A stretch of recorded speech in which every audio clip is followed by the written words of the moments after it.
ಚಾಲು ಮಾಡಿರಿ.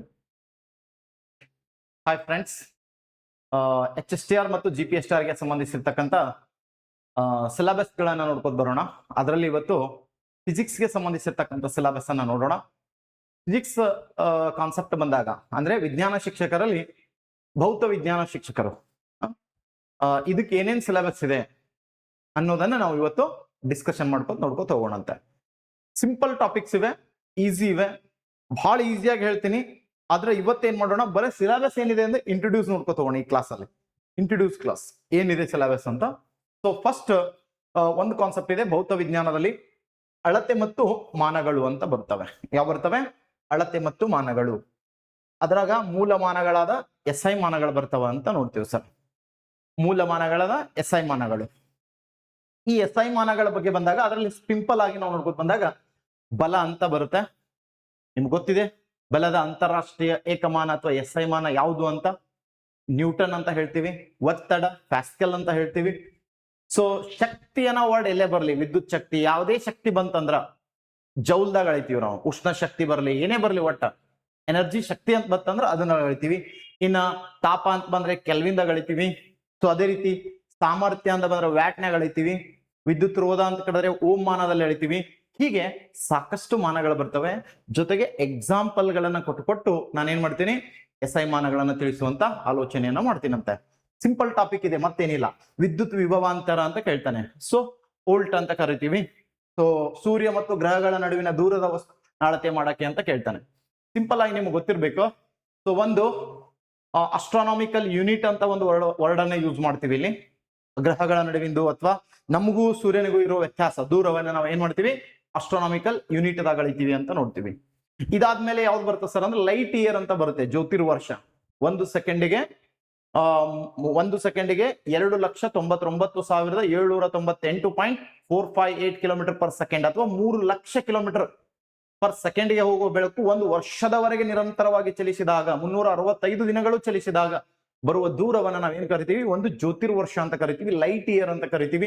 ಸೊ ಅದು ಕೂಡ ಡಿಸ್ಟೆನ್ಸ್ ಅಳತೆ ಮಾಡುವಂತ ಮಾನವಾಗಿದೆ. ಇದು ಬಿಟ್ರೆ ಪಾರ್ಸೆಕ್ ಮಾನ ಅಂತ ಬರುತ್ತೆ.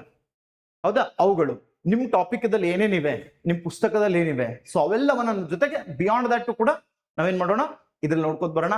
ಜಸ್ಟ್ ಮಾನಗಳು ಹೆಂಗ್ ಕ್ಯಾಲ್ಕುಲೇಷನ್ ಹಾಕ್ತಾರ, ಹೆಂಗಿಲ್ಲ, ಇವುಗಳ ಸಿಂಪಲ್ ಕಾನ್ಸೆಪ್ಟ್ ಇವೆ ಈ ಟಾಪಿಕ್ ಅಲ್ಲಿ. ಅವುಗಳನ್ನ ನಾವೇನ್ ಮಾಡೋಣ, ನೋಡ್ಕೋತ ಬರೋಣ ಅಂತೆ. ಇದು ಒಂದನೇ ಟಾಪಿಕ್. ಇನ್ನ ಸೆಕೆಂಡ್ ಟಾಪಿಕ್ ಅಲ್ಲಿ ಏನಿದೆ, ಕಾಂತೀಯತೆ, ಮ್ಯಾಗ್ನೆಟಿಸಮ್ ಅಂತ ಇದೆ. ನಿಮ್ಗೆ ಗೊತ್ತದ? ಕಾಂತ ಅಂತಂದ್ರೆ ಆಕರ್ಷಣೆ ಎಂದರ್ಥ.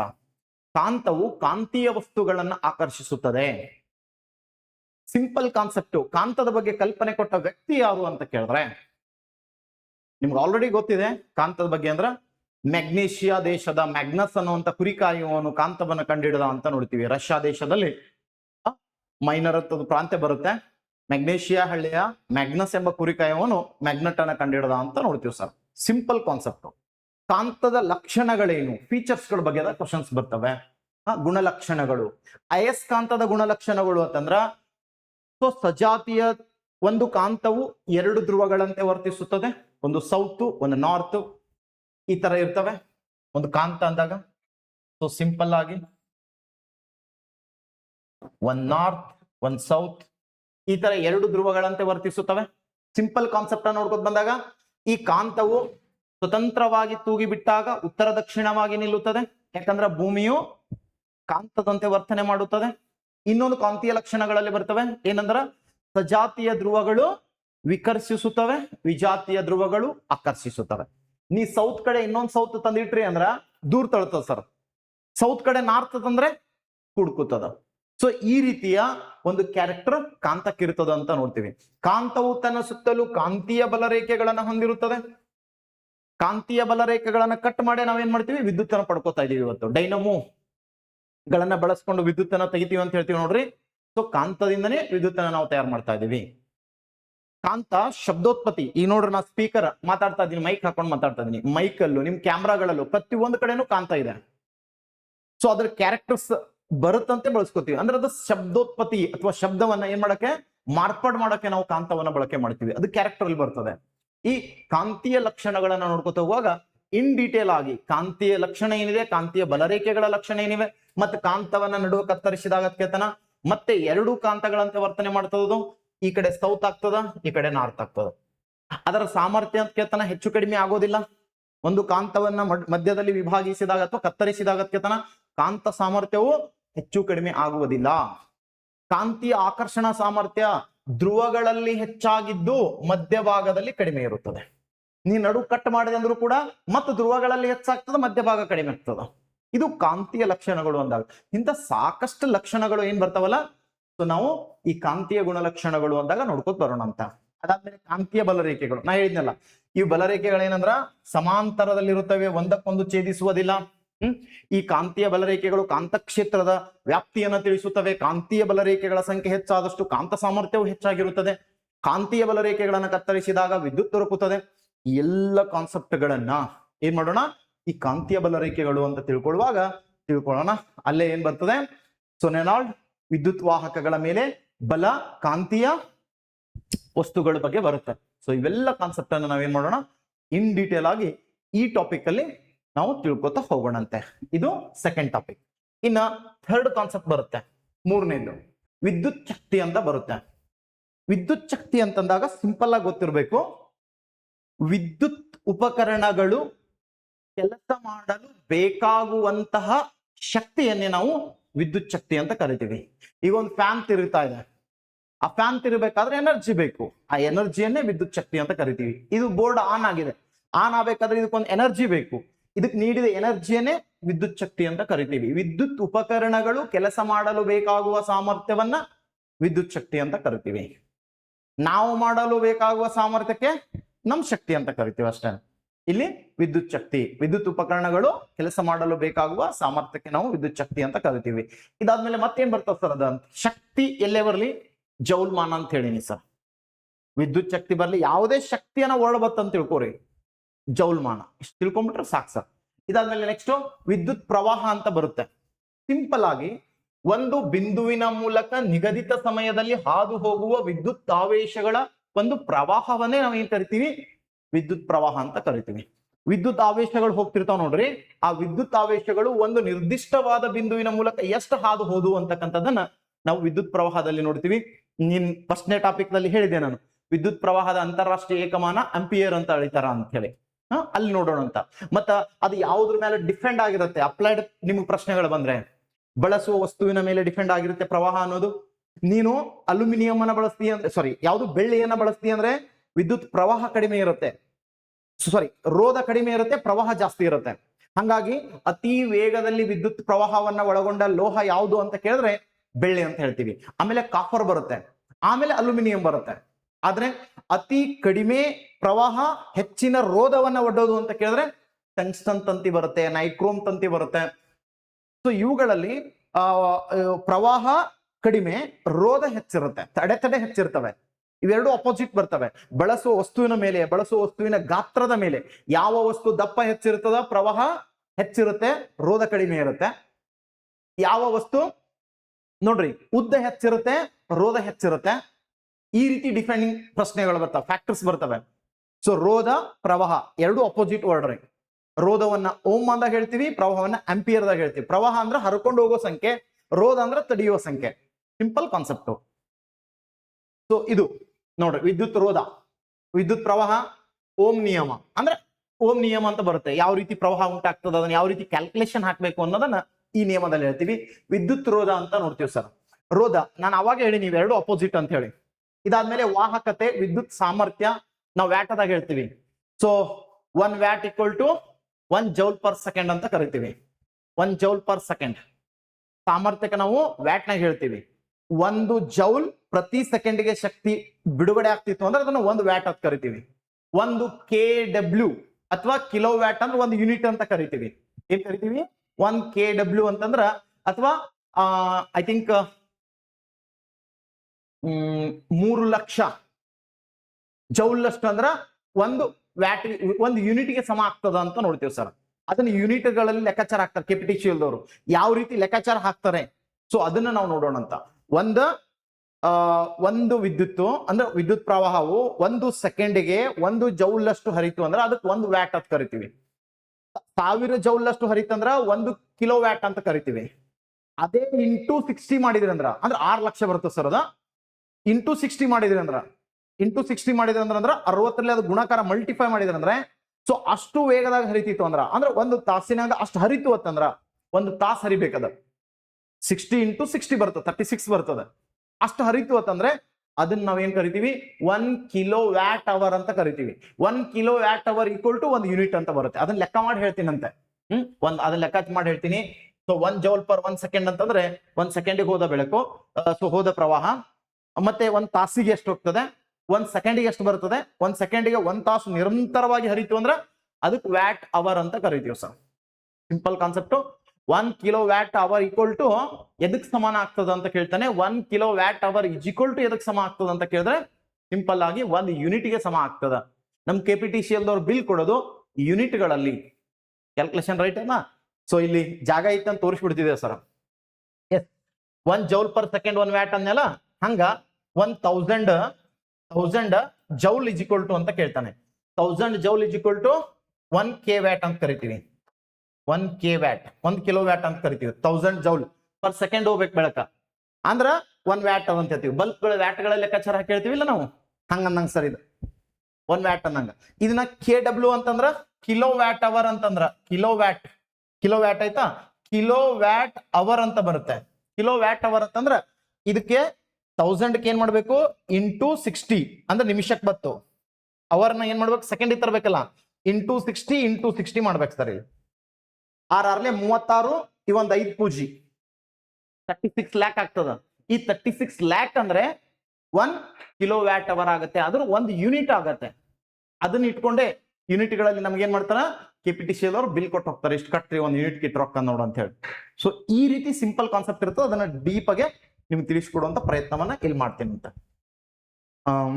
ವಿದ್ಯುತ್ ಸಾಮರ್ಥ್ಯ, ವಿದ್ಯುತ್ ರೋಧಗಳ ಸರಣಿ ಮತ್ತು ಸಮಾಂತರ ಜೋಡಣೆ. ಆ ಸಮಾಂತರ ಜೋಡಣೆ ಅಂದ್ರೆ ಏನು ಅಂತಕ್ಕಂಥದ್ದು ವಿದ್ಯುತ್ ವಿಭವಾಂತರ, ವಿದ್ಯುತ್ ಚಾಲಕ ಬಲ, ಸೊ ಹಂಗಂದ್ರೆ ಏನು, ಮತ್ತು ಜೌಲ್ನ ಉಷ್ಣೋತ್ಪಾದನಾ ನಿಯಮಗಳು ಅಂತ ಬರುತ್ತೆ.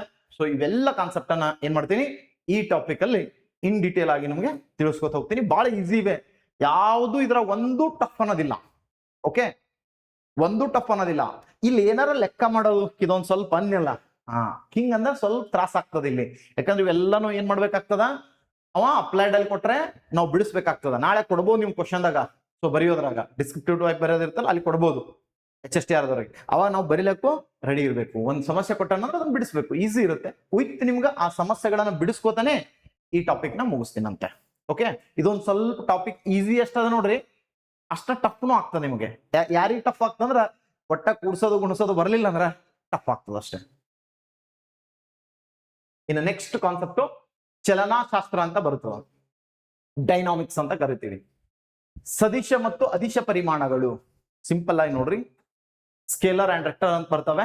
ಸೊ ಇಲ್ಲಿ ವಿಶೇಷವಾಗಿ ನಾವು ನೋಡ್ಕೊತ ಹೋಗ್ತೀವಿ ಯಾವುದು ಸದಿಶ ಯಾವುದು ಅದಿಶ.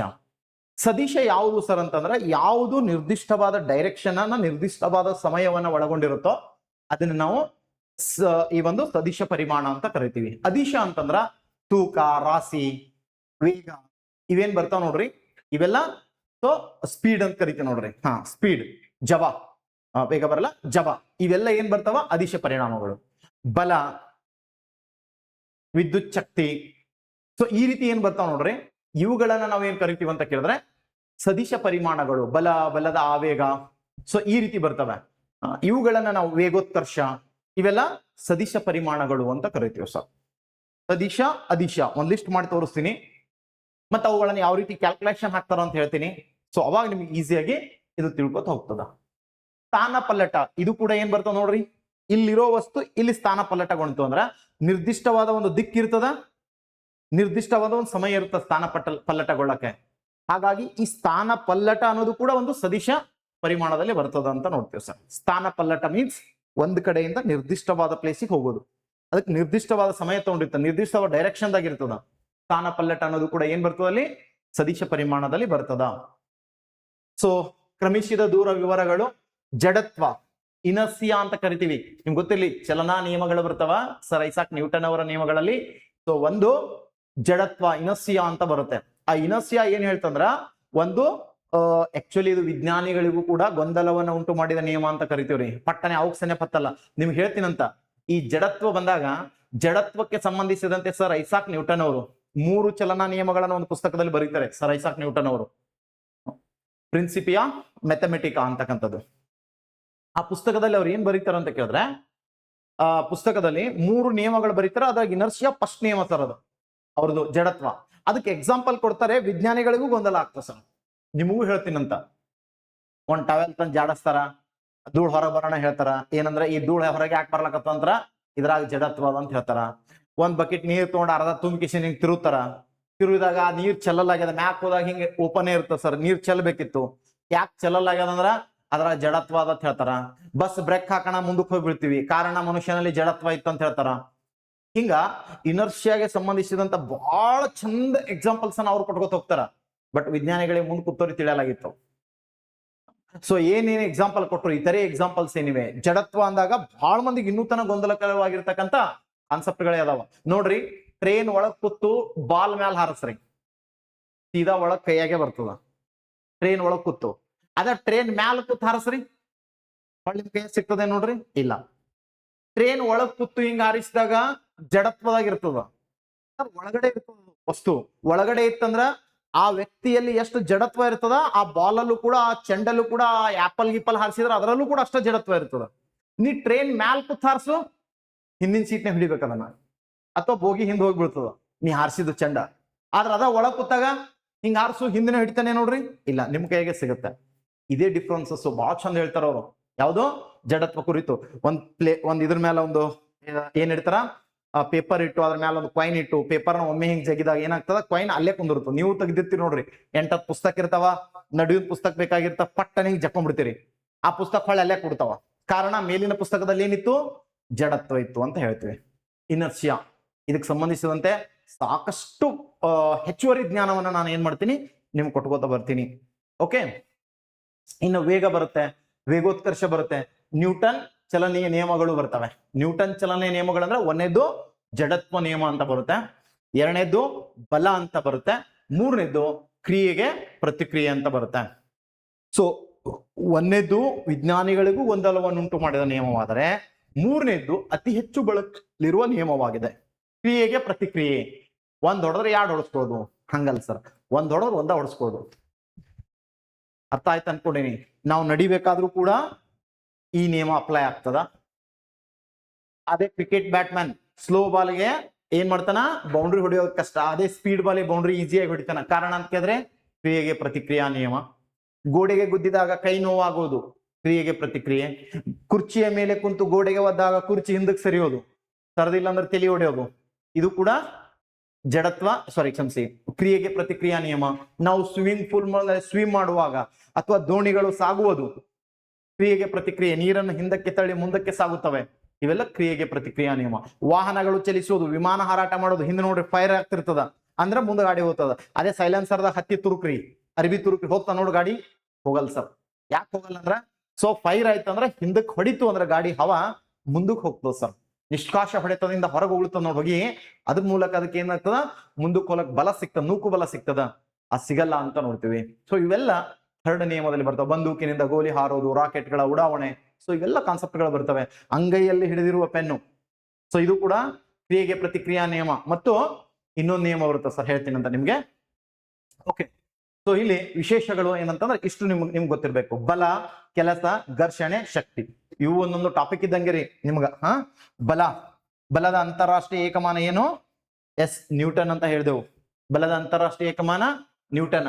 ಹಾಗಾದ್ರೆ ಬಲದಲ್ಲಿ 2 ಪ್ರಕಾರಗಳು, ಸೆಂಟ್ರಿಫ್ಯೂಗಲ್ ಫೋರ್ಸ್, ಸೆಂಟ್ರಿಫೆಟಲ್ ಫೋರ್ಸ್ ಅಂತ ಬರ್ತವೆ. ಸೆಂಟ್ರಿಫೆಟಲ್ ಫೋರ್ಸ್ ಅಂತಂದ್ರೆ ಕೇಂದ್ರಕ್ಕೆ ಅಭಿಮುಖವಾದ ಬಲ, ಕೇಂದ್ರಾಭಿಮುಖ ಬಲ. ಸೆಂಟ್ರಿಫ್ಯೂಗಲ್ ಫೋರ್ಸ್ ಅಂತಂದ್ರೆ ಕೇಂದ್ರದಿಂದ ಹೊರಗೆ ತಳ್ಳುವ ಬಲ, ಕೇಂದ್ರ ತ್ಯಾಗಿ ಬಲ. ಹಾಗಾದ್ರೆ ಈ ಫ್ಯಾನ್ ತಿರುಗ್ಲಕತ್ತದ, ನನಗೆ ಗಾಳಿ ಬಡಿಯಾಕತ್ತಂದ್ರೆ ಇದು ಯಾವ ಬಲ ನೋಡಮ್ ಹೇಳ್ರಿ? ಎಸ್, ಇದು ಕೇಂದ್ರ ತ್ಯಾಗಿ ಬಲ. ತನ್ನಲ್ಲಿರುವ ಗಾಳಿಯನ್ನು ಹೊರಗಡಾಕತ್ತದ. ಮಜ್ಜಿಗೆ ಮಾಡುವ ಯಂತ್ರಗಳು ಕೇಂದ್ರ ತ್ಯಾಗಿ ಬಲ, ಬಟ್ಟೆ ಒಗೆಯುವ ಯಂತ್ರ ಕೇಂದ್ರ ತ್ಯಾಗಿ ಬಲ, ನೀರೆತ್ತುವ ಪಂಪ್ಸೆಟ್ಗಳು ಕೇಂದ್ರ ತ್ಯಾಗಿ ಬಲ.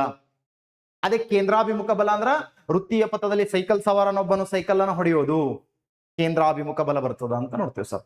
ಅದೇನಾಗ್ತದ, ವೃತ್ತಿಯ ಪಥದಲ್ಲಿ ರಸ್ತೆಗಳನ್ನ ಒಳ ಅಂಚು ತಗ್ಗಾಗಿ ಹೊರ ಅಂಚು ಎತ್ತರವಾಗಿಡೋದು, ಕೇಂದ್ರ ಅಭಿಮುಖ ಬಲವನ್ನ ಪಡ್ಕೊಳ್ಳುವ ಉದ್ದೇಶಕ್ಕೋಸ್ಕರ ಅಂತ ನೋಡ್ತೀವಿ. ಸೊ ಈ ರೀತಿ ಅಪ್ಲೈಡ್ ಪ್ರಶ್ನೆಗಳು ಬರ್ತವೆ ಬಲ ಅಂದಾಗ. ಇದಾದ್ಮೇಲೆ ಇನ್ನೊಂದು ಬರ್ತದ, ಏನು ಅಂತಂದ್ರ ಬಲದ ಆವೇಗ ಅಂತ ಬರುತ್ತೆ. ಏಕಮಾತ್ರ ಕಾಲದಲ್ಲಿ ಉಂಟು ಮಾಡುವ ಸಂಪೂರ್ಣ ಬಲದ ಪ್ರಯೋಗವನ್ನ ಬಲದ ಆವೇಗ ಅಂತ ಕರೀತೀವಿ. ಒಂದು ಬಿಂದುವಿನ ಮೇಲೆ ಏಕಮಾತ್ರ ಸಮಯದಲ್ಲಿ ಹೆಚ್ಚಿನ ಬಲ ಬೀಳುವಂತೆ ಮಾಡುವುದು ಬಲದ ಆವೇಗ ಅಂತ ಬರುತ್ತೆ. ಉದಾಹರಣೆಗೆ ಸುತ್ತಿಗೆಯಿಂದ ಗೋಡೆಗೆ ಮಳೆ ಹೊಡೆಯುವುದು ಈಸಿ ಆಗ್ತದೆ. ಅದೇ ಕಲ್ ತಗೊಂಡು ಹೊಡಿ ನೋಡೋ ಹೋಗ್ತದ ಜಲ್ದಿ ಹೋಗಲ್ಲ. ಇದು ಬಲದ ಆವೇಗದಲ್ಲಿ ಬರುತ್ತೆ. ಸೊ ವಾಹನಗಳಲ್ಲಿ ಆಕ್ಸಿಡೆಂಟ್ ಆದಾಗ ಸಾಯ್ಬಾರ್ದು ಜಲ್ದಿ ಅಂತ ಹೇಳಿ ಏನ್ ಮಾಡ್ತಾರ, ಏರ್ ಬ್ಯಾಗ್ ಗಳು ಇರ್ತಾವ ನೋಡ್ರಿ ಪ್ರೊಟೆಕ್ಷನ್ ಮಾಡಕ್ಕೆ. ಅದು ಕೂಡ ಬಲದ ಆವೇಗದಿಂದ ತಪ್ಪಿಸಿಕೊಳ್ಳಲು. ಅಥವಾ ಈ ತಪ್ಪಿಸಿಕೊಳ್ಳೋ ವಿಧಾನಗಳು ಬಹಳ ಕೇಳ್ತಾನೆ ಸರ್ ಈ ಬಲದ ಆವೇಗ ಅಂದಾಗ. ಚಿನಿ ದಾಂಡ ತಗೊಂಡು ಹೊಡಿತೀವಿ ನೋಡ್ರಿ. ಒಬ್ಬ ವ್ಯಕ್ತಿಯು ಬ್ಯಾಟಿನಿಂದ ಬಾಲನ್ನು ಕೈಯಿಂದ ಬಾಲನ್ನು ಒಗೆಯುವುದಕ್ಕಿಂತಲೂ ದೂರವಾಗಿ ಏನ್ ಮಾಡ್ಬೋದು, ಬ್ಯಾಟಿನಿಂದ ಹೊಡೆಯುವುದು. ಬ್ಯಾಟ್ನಿಂದ ಹೊಡೆದ್ರೆ ಜಾಸ್ತಿ ದೂರ ಹೋಗ್ತದೆ ಸರ್, ಸ್ಟೇಡಿಯಂ ದಾಟ್ ಹೊಡಿತಾನ ಕ್ಯಾಂಡಿಡೇಟ್. ಅದೇ ಕ್ಯಾಂಡಿಡೇಟ್ ಕೈಯ ಬಾಲ್ ಕೊಟ್ರೆ ನೋಡೋ ಮುಗಿತಾನ ನೋಡು. ಸರಿ, ಆಡಿಯನ್ಸ್ ತನ ಒಗ್ಯೋದಾಗಲ್ಲ ಬಾಲ್ ಅವ್ರಿಗೆ, ಆಡಿಯನ್ಸ್ ತನ ಒಗ್ಯೋದಾಗಲ್ರಿ. ಯಾಕಂದ್ರ ಬಲದ ಆವೇಗ ಸಿಗೋದ್ರಿಂದ ಆ ವ್ಯಕ್ತಿ ಅಷ್ಟು ದೂರ ಹೊಡಿತಾನ ಅಂತ ನೋಡ್ತೀವಿ. ಚಿನಿ ದಾಂಡ ಆಡಿರ್ತೀರಿ, ಹಿಂಗ್ ಮಾಡುವ ಸ್ಟ್ರೋಕ್ಗೆ ಬಿತ್ತು ಹೋಯ್ತು ಚಿನಿ ಅಂದ್ರೆ ಅವ್ ಮೂರ್ ಸಲ ಹೋಗಿದ್ರು ಇಲ್ಲಿ ಬರ್ತಿರ್ಲ ಸರ್. ಅದು ಯಾಕ, ಬಲದ ಆವೇಗ ಅಂತ ನೋಡ್ತೀವಿ. ಈ ಬಲದ ಆವೇಗಕ್ಕಿಂತ ಬಲದ ಆವೇಗವನ್ನ ತಪ್ಪಿಸಿಕೊಳ್ಳುವ ವಿಧಾನಗಳೇ ಜಾಸ್ತಿ ಕೇಳ್ತಿದ್ದಾನೆ. ಅವುಗಳ ಬಗ್ಗೆ ನಾವಲ್ಲಿ ನೋಡೋಣ. ಕೆಲಸ ಅಂದ್ರೆ ಏನು ಸರ, ಅದ್ರ ಬಗ್ಗೆ ಏನೇನು ಅಪ್ಲೈಡ್ ಪ್ರಶ್ನೆಗಳು ಬರ್ತವೆ. ಸೊ ಕಾನ್ಸೆಪ್ಟ್ ಅನ್ನು ನೋಡೋಣ ಅಂತ. ಘರ್ಷಣೆ, ಫ್ರಿಕ್ಷನ್ ಅಂದ್ರೆ ಏನು? ಸೊ ಘರ್ಷಣೆ ಇಲ್ಲ ಅಂದ್ರ ಘರ್ಷಣೆಯಿಂದ ಅನುಕೂಲನೂ ಅಷ್ಟೇ ಅವ, ಅನಾನುಕೂಲನೂ ಅಷ್ಟೇ ಅವ. ನಮ್ಗೆ ಕೇಳ್ತಾನಂದ್ರ ಘರ್ಷಣೆಯಿಂದ ಅನುಕೂಲ ಕೇಳ್ತಾನ, ಅನಾನುಕೂಲ ಕೇಳ್ತಾನ. ವಾಹನಗಳು ಬ್ರೇಕ್ ಹಾಕಿದಾಗ ನಿಲ್ತದ ಘರ್ಷಣೆ, ಇಲ್ಲಿ ಘರ್ಷಣೆ ಇರ್ಲಿಲ್ಲ ನಿಂದಿರ್ತಿರ್ಲಿಲ್ಲ. ಆದ್ರೆ ಅದೇ ಘರ್ಷಣೆ ಕೆಲವೊಂದ್ ಕಡೆ ಬ್ಯಾಡ್ ಆಗ್ತದ. ಎಲ್ಲಿ, ಈ ಒಂದು ಚಕ್ರಕ್ಕೆ ನಾವೇನ್ ಮಾಡ್ತೀವಿ, ಚಕ್ರ ತಿರ್ಗಂಗ್ ಮಾಡ್ಬೇಕಾದಾಗ ಅದ್ರಾಗ ಈ ಒಂದು ಬಾಲ್ ಬೇರಿಂಗ್ ಗಳನ್ನ ಬಳಸ್ಕೊತೀವಿ ಅಥವಾ ಗ್ರೀಸ್ ಆಯಿಲ್ಗಳನ್ನ ಹಚ್ತೀವಿ. ಯಾಕೆ ಹಚ್ತೀವಿ ಸರ್ ಅಲ್ಲಿ ಅಂತ ಕೇಳಿದ್ರೆ, ಅಲ್ಲಿ ಘರ್ಷಣೆ ಆಗ್ಬಾರ್ದು, ಫ್ರಿಕ್ಷನ್ ಆಗ್ಬಾರ್ದು ಅಂತ ಮಾಡ್ತೀವಿ. ಅದೇ ಬಟ್ಟೆ ತೊಳೆಯೋ ಕಲ್ಲು ಇತ್ತಂದ್ರೆ ನೋಡ್ರಿ, ಕೆರಕ್ ಕಲ್ಲು ಯೂಸ್ ಮಾಡ್ತೀವಿ ಅಲ್ಲಿ ಬಟ್ಟೆ ತೊಳಿಬೇಕಾದಾಗ. ಒರಟಿರ್ಬೇಕು ಕಲ್ಲು. ಯಾಕ, ಒರಟ್ ಕಲ್ಲು ಇತ್ತಂದ್ರ ಫ್ರಿಕ್ಷನ್ ಆಗ್ತದ, ಘರ್ಷಣೆ ಆಗ್ತದ, ಬಟ್ಟೆ ಸ್ವಚ್ಛ ಆಗ್ತಾವ. ಅದೇ ಸಾಪ್ ಇದ್ದು ಅಂದ್ರೆ ಆಗ್ತವೆ ನೋಡ್ರಲ್ಲಿ, ಆಗಲ್ಲ. ಸೊ ಕೆಲವೊಂದು ಕಡೆ ನಮ್ಗೆ ಬೇಕಾಗ್ತದ, ನಾವು ಕೃತಕವಾಗಿ ಮಾಡ್ಕೋತೀವಿ. ಇನ್ ಕೆಲವೊಂದು ಕಡೆ ಬ್ಯಾಡ್ ಆಗ್ತದ, ಅದನ್ನ ತೆಗಿತೀವಿ ಸರ. ಬ್ಯಾಡ್ ಅದು ನಮ್ಗ. ಉದಾಹರಣೆಗೆ ಕೇರ ಮಾಡುವಾಗ ನೋಡ್ರಿ, ಪೌಡರ್ ಹಾಕ್ತಿವಿ ನಾವು. ಯಾಕೆ ಹಾಕ್ತಿವಿ, ಘರ್ಷಣೆ ತಪ್ಪಬೇಕಂತ. ಇಲ್ಲಂದಿದ್ರ ಸ್ಟ್ರೈಕರಿಂಗ್ ಹೊಡೆದ್ರೆ ಅಂದ್ರೆ ಅದಕ್ಕೆ ಹತ್ಕೋತ್ ಹೋಗ್ತದ ಸರ್ ಬೋರ್ಡ್ಗೆ. ಅದೇ ಕೇರಮ್ದ ಪೌಡರ್ ಹಾಕಿ ಹೊಡೆದ್ರೆ ಅಂದ್ರೆ ಸ್ಟ್ರೈಕರ್ ಈಸಿಯಾಗಿ ಓಡಾಡ್ತದ. ಅಲ್ಲಿ ಘರ್ಷಣೆ ತಪ್ಪಿಸುವ ಉದ್ದೇಶಕ್ಕೋಸ್ಕರ ನಾವು ಅಲ್ಲಿ ಬಳಸ್ತೀವಿ. ಈ ಘರ್ಷಣೆ ಅಂದ್ರೆ ಏನು? ಸೊ ಘರ್ಷಣೆಯಿಂದ ಆಗುವ ಅನುಕೂಲಗಳು, ಅನಾನುಕೂಲಗಳು. ಘರ್ಷಣೆಯಿಂದ ಆಗ್ತಕ್ಕಂಥ ಅನುಕೂಲತೆಗಳನ್ನು ಹೆಚ್ಚು ಮಾಡ್ಕೊಳ್ಳೋಕೆ ಏನ್ ಮಾಡ್ತೀವಿ, ಕಡಿಮೆ ಮಾಡೋದಕ್ಕೆ ಏನ್ ಮಾಡ್ತೀವಿ. ಇಂಥವು ಸಾಕಷ್ಟು ಎಕ್ಸಾಂಪಲ್ಸ್ ಇವೆ, ಅವುಗಳ ಬಗ್ಗೆ ಪ್ರಶ್ನೆ ಕೇಳ್ತಿರ್ತಾನ, ಅದನ್ನ ಅಲ್ಲಿ ನೋಡ್ಕೊಳ್ಳೋಣ ಅಂತ. ಇನ್ನು ಶಕ್ತಿ ಅಂದಾಗ ನಿಮ್ಗೆ ಗೊತ್ತಿರ್ಲಿ, ಸಾಕಷ್ಟು ಶಕ್ತಿಗಳು ಬರ್ತವೆ. ಅದರಲ್ಲಿ ಎಸ್ಪೆಷಲಿ ನಾವು ನೋಡ್ಕೊತಾ ಬಂದಾಗ, ಒಂದು ಶಕ್ತಿ ಅಂದಾಗ ಸಿಂಪಲ್ ಕಾನ್ಸೆಪ್ಟ್ ಅನ್ನು ನಾವು ನೋಡ್ಕೋಬೇಕಾಗತ್ತೆ. ಯಾಂತ್ರಿಕ ಶಕ್ತಿ ಸರ್, ಅಲ್ಲಿ ವಿದ್ಯುತ್ ಶಕ್ತಿ ಬರುತ್ತೆ, ಅಣುಶಕ್ತಿ ಬರುತ್ತೆ, ಗಾಳಿ ಶಕ್ತಿ ಬರುತ್ತೆ, ಎಲ್ಲವೂ ಬರ್ತಾವ. ಅದರಲ್ಲಿ ಯಾಂತ್ರಿಕ ಶಕ್ತಿ ಅಂತ ನಾವು ನೋಡ್ತೀವಿ. ಸೊ ಯಾಂತ್ರಿಕ ಶಕ್ತಿ ಅಂದ್ರೆ ಏನು, ಅದರ ಪ್ರಕಾರ ಏನು ಅನ್ನೋದನ್ನ ಇಲ್ಲಿ ನೋಡ್ಕೋಣ. ಯಾಕಂದ್ರೆ ಟೈಮ್ ಭಾಳ ಆಗ್ತದೆ, ಅಷ್ಟು ಹೇಳ್ಕೊತ ಹೊಂಟ್ರೆ ಇಷ್ಟರ ಗೊತ್ತಿರ್ಲಿ. ಇಲ್ಲಿ ಒಂದು ಪ್ರಚನ ಶಕ್ತಿ, ಚಲನ ಶಕ್ತಿ ಎರಡು ಬರ್ತಾವ ಸರ್. ಪ್ರಚನ ಅಂದ್ರ ಹಿಡಿದಿಟ್ಟ, ತಡೆದಿಟ್ಟ, ಜಗ್ಗಿಟ್ಟ, ಸಂಗ್ರಹಿಸಿಟ್ಟ, ಸ್ಥಾನದಿಂದ ಪಡೆದ ಅಂತ ಕರಿತೀವಿ. ಆಗ್ಲೇ ಹೇಳಿದ್ನಲ್ಲ, ಅಂಗೈಯಲ್ಲಿ ಹಿಡಿದಿರೋ ಪೆನ್ನು ಎರಡು ಕೇಳ್ತಾನ್ರಿ, ನ್ಯೂಟನ್ ಥರ್ಡ್ ಲಾ ಮತ್ತು ಪ್ರಚನ ಶಕ್ತಿ ಎರಡಕ್ಕೂ ಉದಾಹರಣೆ ಆಗ್ತದ. ಅದೇ ಇನ್ನೊಂದು ಚಲನ ಶಕ್ತಿ ಅಂತ ಕರಿತೀವಿ. ಚಲನೆಯಲ್ಲಿರುವ ವಸ್ತು ಒಂದು ಪಡೆದುಕೊಳ್ಳುವ ಶಕ್ತಿಯನ್ನ ಚಲನ ಶಕ್ತಿ. ಉದಾಹರಣೆಗೆ ಫ್ಯಾನ್ ತಿರುಗಲಕತ್ತ, ಬಟನ್ ಆಫ್ ಮಾಡಿದ್ರು ತಿರುಗ್ತದ, ಅದು ಚಲನ ಶಕ್ತಿ ರೀ. ಸೊ ಹಿಂಗ್ ಟೈಮ್ ಭಾಳ ಆಗ್ತದ ಅನ್ನೋದಕ್ಕೆ ಹೇಳಿದೆ ನಾನು. ಮತ್ ಸರ್ ಯಾಕೋ ಇದು ಅಂತ ಅನ್ಬಾರ್ದಂತ, ಯಾಕೋ ಗೊತ್ತಾಗ್ಲಿಲ್ಲ ಮುಂದಕ್ಕೊಂಡ್ರ ಅಂತ ಅನ್ಬಾರ್ದು ಅಂತ ಹೇಳಿದೆ. ಸಿಂಪಲ್ ಥಿಂಗ್ಸ್ ಇರ್ಲಿ. ಒಂದೊಂದು ಕಾನ್ಸೆಪ್ಟ್ ಬಂದಾಗ ಇವ್ ಆಕ್ಚುಲಿ ಒಂದು ಟಾಪಿಕ್ ಇದ್ದಂಗೆ ಸರ್, ನಿಮ್ಗೆ ಒಂದ ಟಾಪಿಕ್ ಮರ್ಜಿ ಮಾಡ್ಯಾನಂದ್ರ ಇದ್ರ ಬಗ್ಗೆ ನಿಮ್ ಪುಸ್ತಕದಾಗ ಎಷ್ಟದೋ ಅದಕ್ಕಿಂತ ಹೆಚ್ಚು ಜ್ಞಾನವನ್ನ ನಾನು ನೀಡ್ತೀನಿ. ಯಾಕೆ ನೀಡ್ತೀನಿ ಅಂತ ಕೇಳಿದ್ರೆ, ಆಕಸ್ಮಿಕವಾಗಿ ನಾಳೆ ನಿಮ್ಮ ವಿದ್ಯಾರ್ಥಿಗಳಿಗೆ ಹೇಳುವಾಗ ಇಷ್ಟು ನಾಳೆ ಸಾಕಾಗಲ್ರಿ. ನೀವೀಗ ಶಿಕ್ಷಕರಂತೆ ಕಲೀರಿ, ಶಿಕ್ಷಕರಂತೆ ಕಲೀರಿ. ನಾ ವಿದ್ಯಾರ್ಥಿ ಇದನ್ನ ಹೆಂಗ್ ತಿಳಿಸ್ಬೋದು ಈ ಟಾಪಿಕ್ ಅನ್ನ ಅಂತ. ಕಲಿಕೆ ಬರೀ ನೀವು ಕಲಿಸೋದ್ರಿಂದ ಬರಲ್ಲ, ಇಲ್ಲಿ ಕಲಿಯೋದ್ರಿಂದನೂ ಕೂಡ ನಾಳೆ ನಾ ಹೆಂಗ್ ಕಲಿಸ್ಬೋದು ಅಂತ ಗೊತ್ತಾಗತ್ತೆ. ಸೊ ಅದಕ್ಕೆ ಹೆಚ್ಚಿನ ಜ್ಞಾನವನ್ನ ಇಲ್ಲಿ ಪಡ್ಕೊಂಡ್ರೆ ತಪ್ಪಲ್ಲ, ಹೇಳ್ಕೊಡ್ತೀನಂತೆ. ನಿಮ್ ಪುಸ್ತಕದಾಗ ಇದ್ದೊಟ್ಟೆ ಹೇಳಿದ್ರೆ ಸಾಕು ಹಂಗನ್ನಂಗಿತ್ತ ಬೇಡ ಸರ್. ಸೊ ನನ್ನ ನಿಮ್ಗೆ ಏನ್ ನೀಡ್ ಅನಿಸ್ತೋ, ಒಬ್ಬ ಶಿಕ್ಷಕರನ್ನ ತಯಾರು ಮಾಡ್ಬೇಕಾದ್ರೆ ನಿಮ್ಗೆ ಏನ್ ಬೇಕು ಅನಿಸ್ತದ ಅದೆಲ್ಲವನ್ನು ನಾನು ಇಲ್ಲಿ ಕೊಡ್ತೇನೆ. ಸೊ ಇನ್ನು ನೆಕ್ಸ್ಟ್ 5ನೇದು ಬರುತ್ತೆ, ಗುರುತ್ವಾಕರ್ಷಣೆ ಅಂತ ಬರುತ್ತೆ. ಗ್ರಾವಿಟೇಷನಲ್ ಫೋರ್ಸ್ ಅಂತ ಬರುತ್ತೆ. ಇಲ್ಲಿ ಸಿಂಪಲ್ ಆಗಿ ನಾವು ನೋಡ್ಕೊತೊಂಟಾಗ ಗ್ರಾವಿಟೇಷನಲ್ ಫೋರ್ಸ್ ನೋಡ್ರಿ, ಚಲನೆ ಅಂದಾಗೂ ಸರ್ ಐಸಕ್ ನ್ಯೂಟನ್ ಬರ್ತಾನೆ, ಬೆಳಕು ಅಂದಾಗೂ ಸರ್ ಐಸಕ್ ನ್ಯೂಟನ್ ಅವ್ರು ಬರ್ತಾರೆ. ಗುರುತ್ವಾಕರ್ಷಣ ಅಂದಾಗೂ ಸರ್ ಐಸಾಕ್ ನ್ಯೂಟನ್ ಅವರು ಬರ್ತಾರೆ. ಫಸ್ಟ್ ಗುರುತ್ವಾಕರ್ಷಣದ ಸಾರ್ವತ್ರಿಕ ನಿಯಮವನ್ನು ಹೇಳಿದವರೇ ಸರ್ ಐಸಾಕ್ ನ್ಯೂಟನ್ ಅವರು ಅಂತ ನೋಡ್ತೀವಿ ಸರ್. ಸೊ ಆಪಲ್ ಗಿಡದ ಕೆಳ ಮುಕ್ಕೊಂಡಿದ್ರು, ತಲೆ ಮೇಲೆ ಏನೋ ಬಿತ್ತು, ಆಪಲ್ ಬಿತ್ತು, ಕತೆ ಹೇಳ್ತಿರ್ತಾರೆ, ಕೇಳ್ತೀರಿ ನೀವು ಸಣ್ಣವರಿದ್ದಾಗ. ಸರ್ ಅದೇ ನಿಯಮ, ಅದರಿಂದನೇ ಕಂಡುಹಿಡಿದ್ರು. ಮತ್ತೆ ಇನ್ನೊಂದು ಏನಂದ್ರೆ ಸರ್ ಐಸಾಕ್ ನ್ಯೂಟನ್ ಅವರನ್ನ ಯಾರ ಆತ್ಮ ಅಂತ ಕರೀತಾರ, ನಾ ಹಿಂದಿನ ವಿಡಿಯೋದಲ್ಲಿ ಒಂದ್ರಾಗ ಹೇಳಿದ್ದೆ, ಯಾರ ಆತ್ಮ ಅಂತ ಕರೀತಾರ ಅಂತ ಕೇಳಿದ್ರೆ ಗೆಲಿಲಿಯೋನ ಆತ್ಮ ಅಂತ ಕರೀತಾರೆ ಇವನನ್ನ. ಗೆಲಿಲಿಯ ಸತ್ತ ವರ್ಷದಲ್ಲಿ ಈತ ಜನಿಸ್ತಾನೆ. ಅವ ಏನ್ ಕಂಡಿಡಿದ ಅರ್ಧಕ್ ನಿಂತಿರ್ತಾನ, ಅದನ್ನೇ ಇವ ಕಂಟಿನ್ಯೂ ಮಾಡಿ ಹೇಳ್ತಾನ ಅಂತ ನೋಡ್ತೀವಿ. ಸೊ ಹಾಗಾಗಿ ಈತನನ್ನ ಗೆಲಿಲಿಯ ಆತ್ಮ ಅಂತ ಕರಿತೀವಿ.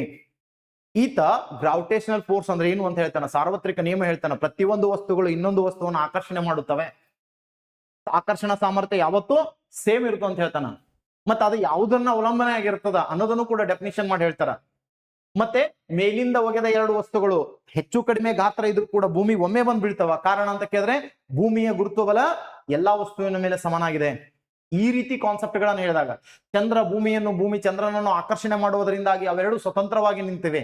ಈ ಕಲ್ಪನೆಯನ್ನು ಕೊಟ್ಟವನು. ಆಕಾಶದಲ್ಲಿರುವ ಆಕಾಶಕಾಯಿಗಳು ಸ್ವತಂತ್ರವಾಗಿ ನಿಂತಿವೆ, ಕಾರಣ ಅವುಗಳ ಗುರುತ್ವಾಕರ್ಷಣ ಬಲ.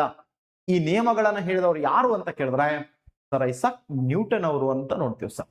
ಹಾಗಾದ್ರೆ ಇದ್ರೊಳಗೆ ಏನಿದೆ ನಿಮ್ ಟಾಪಿಕ್ ಒಳಗಂದ್ರ ಸಾರ್ವತ್ರಿಕ ಗುರುತ್ವಾಕರ್ಷಣೆ ನಿಯಮಗಳು, ಕೆಪ್ಲರ್ ಅವರ ಗ್ರಹಗಳ ಚಲನಾ ನಿಯಮಗಳು ಅಂತ ಬರ್ತಾವ. 3 ನಿಯಮಗಳು ಬರ್ತಾವ ಸರ್. ಗ್ರಹಗಳ ಚಲನೆಯ 3 ನಿಯಮಗಳು ಬರ್ತಾವ. ಜಾನ್ಸ್ ಕೆಪ್ಲರ್ ಅವರು ಏನ್ ಮಾಡ್ತಾರ, ಆ 3 ನಿಯಮಗಳನ್ನ ಹೇಳ್ತಾರ. ಇದು ಕೂಡ ಗುರುತ್ವಾಕರ್ಷಣಾ ನಿಯಮಗಳನ್ನ ಇಟ್ಕೊಂಡೆ ಅವ್ರು ಸಾದರ ಪಡಿಸ್ತಾರ ಅಂತ ನೋಡ್ತೀವಿ. ಇನ್ನ ಭೂಮಿಯ ಮೇಲಿನ ಗುರುತ್ವಾಕರ್ಷಣೆಯ ವೇಗೋತ್ಕರ್ಷ, ಭೂಮಿಯ ಮೇಲಿನ ಗುರುತ್ವಾಕರ್ಷಣಾ ವೇಗೋತ್ಕರ್ಷ. ಭೂಮಿ ಆಕರ್ಷಣೆ ಮಾಡುವ ಸಾಮರ್ಥ್ಯ ಎಷ್ಟಿದೆ? 9.8 ಮೀಟರ್ ಪರ್ ಸೆಕೆಂಡ್ ಬರುತ್ತೆ. ಎಷ್ಟು ಬರ್ತದ? 9.8 ಮೀಟರ್ ಪರ್ ಸೆಕೆಂಡ್ ಸ್ಕ್ವೇರ್ ಅಂತ ಕರೀತಾರೆ, ಸ್ಪೀಡ್ ಇರೋದ್ರಿಂದ ಇದನ್ನ. ಸೊ ಮ್ಯಾಲಿನ ಒಂದು ವಸ್ತು ಬಿಟ್ರಿ ಅಂದ್ರೆ ಯಾವ ರೀತಿ ರೇಷೋದ ಬರುತ್ತೆ ಸರ್ ಕೆಳಗಂತಂದ್ರೆ 9.8 ಮೀಟರ್ ಪರ್ ಸೆಕೆಂಡ್ ವೇಗದಲ್ಲಿ ಬರುತ್ತೆ. ಇದು ಒಂದ್ ನಿಯಮ. ಇನ್ನೊಂದು ಎಸ್ಕೇಪ್ ವೆಲಾಸಿಟಿ ಅಂತ ಬರುತ್ತೆ. ಭೂಮಿಯಿಂದ ವಸ್ತು ಒಂದು ಹೊರಗೆ ಹೋಗ್ಬೇಕಂದ್ರ, ಭೂಮಿ ಬಿಟ್ಟು, ಭೂಮಿಯ ಆಕರ್ಷಣಾ ಸಾಮರ್ಥ್ಯ ಬಲ ಬಿಟ್ಟು ಹಾಯ್ ಬಾಯ್ ಟಾಟಾ ಹೇಳ್ಕೊಂಡು ಹೋಗ್ಬೇಕಂದ್ರ ಅಂತ ಕೇಳ್ತಾನ. ಹಾಯ್ ಬಾಯ್ ಟಾಟಾ ಹೇಳ್ಕೊಂಡು ಹೋಗ್ಬೇಕಂದ್ರ 11.2 meter per second. Kilometer per second sir, ಇದು ಕಿಲೋಮೀಟರ್ ಪರ್ ಸೆಕೆಂಡ್. ಒಂದ್ ವಸ್ತು ಎಷ್ಟು ಸ್ಪೀಡ್ ದಾಗ ಹೋಗ್ಬೇಕು ಒಂದ್ ಸೆಕೆಂಡ್ಗೆ? 11.2 ಕಿಲೋಮೀಟರ್ ಹೋಗ್ಬೇಕ್ರಿ ಒಂದ್ ಸೆಕೆಂಡ್ಗೆ. ಅಂದ್ರೆ ಭೂಮಿ ಬಿಟ್ಟು ಹಾಯ್ ಬಾಯ್ ಹೇಳ್ಕೊಂಡು ಮ್ಯಾಲ ಹೋಗ್ಬೋದು ಅಂತ ನೋಡ್ತೀವಿ. ಕನಿಷ್ಠ. ನೀ ಗರಿಷ್ಠ ಅದಕ್ಕಿಂತ ಹೆಚ್ಚೋದ್ರ ನಡೀತದ, ಬಿಟ್ಟು ಬಿಡ್ತದ ಭೂಮಿ, ದೋಸ್ತ ನೀ ಹೋಗ್ಬಿಡು ಅಂತೇಳಿ. ಇಲ್ಲ ಅಂದಿದ್ರ ಮ್ಯಾಲ ಹೋಗೋಣ ಮತ್ತೆ ಕರ್ಕೋತ ಎಲ್ಲೋ ಬಾ ದೋಸ್ತ ಇಲ್ಲೇ ಅಂತ ಹೇಳಿ. ಇದಕ್ಕೆ ಎಸ್ಕೇಪ್ ವೆಲಾಸಿಟಿ ಅಂತ ಕರಿತೀವಿ ನಾವು. ಏನ್ ಕರಿತೀವಿ? ಎಸ್ಕೇಪ್ ವೆಲಾಸಿಟಿ ಅಂತ ಕರಿತೀವಿ. ಸೊ ಭೂಮಿಯ ವಿಮೋಚನಾ ವೇಗ ಅಂತ ಕರಿತೀವಿ. ಸೊ ಕಾನ್ಸೆಪ್ಟ್ ಅಲ್ಲಿ ನಾವು ನೋಡ್ಕೋತ ಬರೋಣ ಅಂತ. ಇನ್ನು ತೂಕ ಅಂತ ಬರುತ್ತೆ. ಸಿಂಪಲ್ ಆಗಿ ಹೇಳ್ತೀನಿ. ತೂಕ ಅಂದಾಗ ಭೂಮಿ ಮೇಲೆ ಎಲ್ಲಾ ಕಡೆ ನಾವು ಸೇಮ್ ತೂಗಲ್ಲ. ಸೇಮ್ ತೂಗಲ್ಲ. ಅದೇ ಚಂದ್ರನ ಮೇಲೆ ಹೋದ್ರು ಕೂಡ ಕರೆಕ್ಟ್ ತೂಗಲ್ಲ. ನಾವು ಭೂಮಿ ಅದ ಚಂದ್ರ ಇಲ್ಲದನ್ನಂತಂದ್ರ ಭೂಮಿಯ ಮೇಲೆ ನಾನು 60 kg ತೂಗ್ತೀನಿ ಅಂತ ಚಂದ್ರನ ಮೇಲೆ 10 kg ತೂಗ್ತೀನಿ. ಯಾಕಂದ್ರ 1/6 ರಷ್ಟು ಏನಿದೆ ಗ್ರಾವಿಟೇಷನಲ್ ಫೋರ್ಸ್ ಕಡಿಮೆ ಇದೆ. ಯಾಕೆ ಕಡಿಮೆ ಅದಂದ್ರ ಇವನ ರಾಶಿ ಚಿಕ್ಕದಿದೆ. ತೂಕ ಯಾವ್ದನ್ನ ಡಿಪೆಂಡ್ ಆಗಿರುತ್ತೆ ಅಂತ ಹೇಳ್ತೀನಿ ಅಂತ. ಸಾಕಷ್ಟು ಅಪ್ಲೈಡ್ ಪ್ರಶ್ನೆಗಳು ಬರ್ತವೆ ಇಲ್ಲಿ. ವಿಶೇಷ ಅಂತ ಕೇಳಿದ್ರೆ ಭೂಮಿ ಅದಂತಂದ್ರ ಭೂಮಿಯ ಮೇಲೆ ಎಲ್ಲಾ ಕಡೆ ತೂಕ ಒಂದೇ ರೀತಿ ಇಲ್ಲ. ಧ್ರುವಗಳಲ್ಲಿ ಹೆಚ್ಚಿದೆ, ಮಧ್ಯಭಾಗದಲ್ಲಿ ಏನಿದೆ? ಕಡಿಮೆ ಇದೆ. ಯಾಕೆ ಕಡಿಮೆ ಅದಂದ್ರ ಮಧ್ಯಭಾಗದಲ್ಲಿ ಭೂಮಿಯ ಏನದ ತನ್ನ ಮೈಸುತ್ತನ್ನ ಹಾಕಿಕೊಳ್ಳುವ ವೇಗ ಹೆಚ್ಚಿದೆ. ಹಾಗಾಗಿ ಇಲ್ಲಿ ಏನಾಗಿದೆ ಅಂತ ಕೇಳಿದ್ರೆ ಇಲ್ಲಿ ತೂಕ ಕಡಿಮೆ ಇದೆ, ಇಲ್ಲಿ ವೇಗ 0 ಇದೆ. ಹಾಗಾಗಿ ಅಲ್ಲಿ ಗುರುತ್ವಬಲ ಹೆಚ್ಚಾಗಿದೆ ಅಂತ ನೋಡ್ತೀವಿ. ಆಕ್ಚುಲಿ ತ್ರಿಜ್ಯವನ್ನ ಲೆಕ್ಕಾಚಾರ ಹಾಕಿದ್ರೆ ಭೂಮಧ್ಯದಲ್ಲೇ ಹೆಚ್ಚಿರಬೇಕಿತ್ತು. ಆದ್ರೆ ಭೂಮಿ ತನ್ನ ಮೈಸುತ್ತನ್ನ ತಾನು ವೇಗವಾಗಿ ಸುತ್ತಿಕೊಳ್ಳುವುದರಿಂದಾಗಿ ಎಲ್ಲಿ ಹೆಚ್ಚಿದೆ? ಧ್ರುವಗಳಲ್ಲಿ ಹೆಚ್ಚು, ಭೂಮಧ್ಯದಲ್ಲಿ ಕಡಿಮೆ ಇದೆ. ಒಂದು ವೇಳೆ ಭೂಮಿಯು ತನ್ನ ಮೈಸುತ್ತನ್ನು ತಾನು ಹಾಕಿಕೊಳ್ಳುವುದು ನಿಲ್ಲಿಸಿದರೆ ಅಂತ ಕೇಳ್ತಾನ, ಆವಾಗ ಭೂಮಧ್ಯ ಮೇಲೆ ತೂಕ ಹೆಚ್ಚು ತೂಗುತ್ತೆ ಸರ್ ವಸ್ತುವಿನ. ಭೂಧ್ರುವದಿಂದ ಮೇಲಕ್ಕೆ ಭೂಮಧ್ಯ ರೇಖೆಯಿಂದ ಮೇಲಕ್ಕೆ ಹೋದಂತೆ ಅಂತ ಕೇಳ್ತಾನ, ವ್ಯಕ್ತಿಯ ವಸ್ತುವಿನ ತೂಕವು ಕಡಿಮೆಯಾಗುತ್ತಾ ಹೋಗುತ್ತದೆ. ಅದೇ ರೀತಿ ಭೂಮಿಯ ಕಡೆಗೆ ಸ್ವತಂತ್ರವಾಗಿ ಬೀಳುವ ವಸ್ತುವಿನ ತೂಕವು ಅಂತ ಕೇಳ್ತಾನ, ಭೂಮಿಯ ಕಡೆಗೆ ಸ್ವತಂತ್ರವಾಗಿ ಬೀಳುವ ವಸ್ತುವಿನ ತೂಕವು 0 ಆಗಿರುತ್ತೆ. ಏನಿರ್ತ?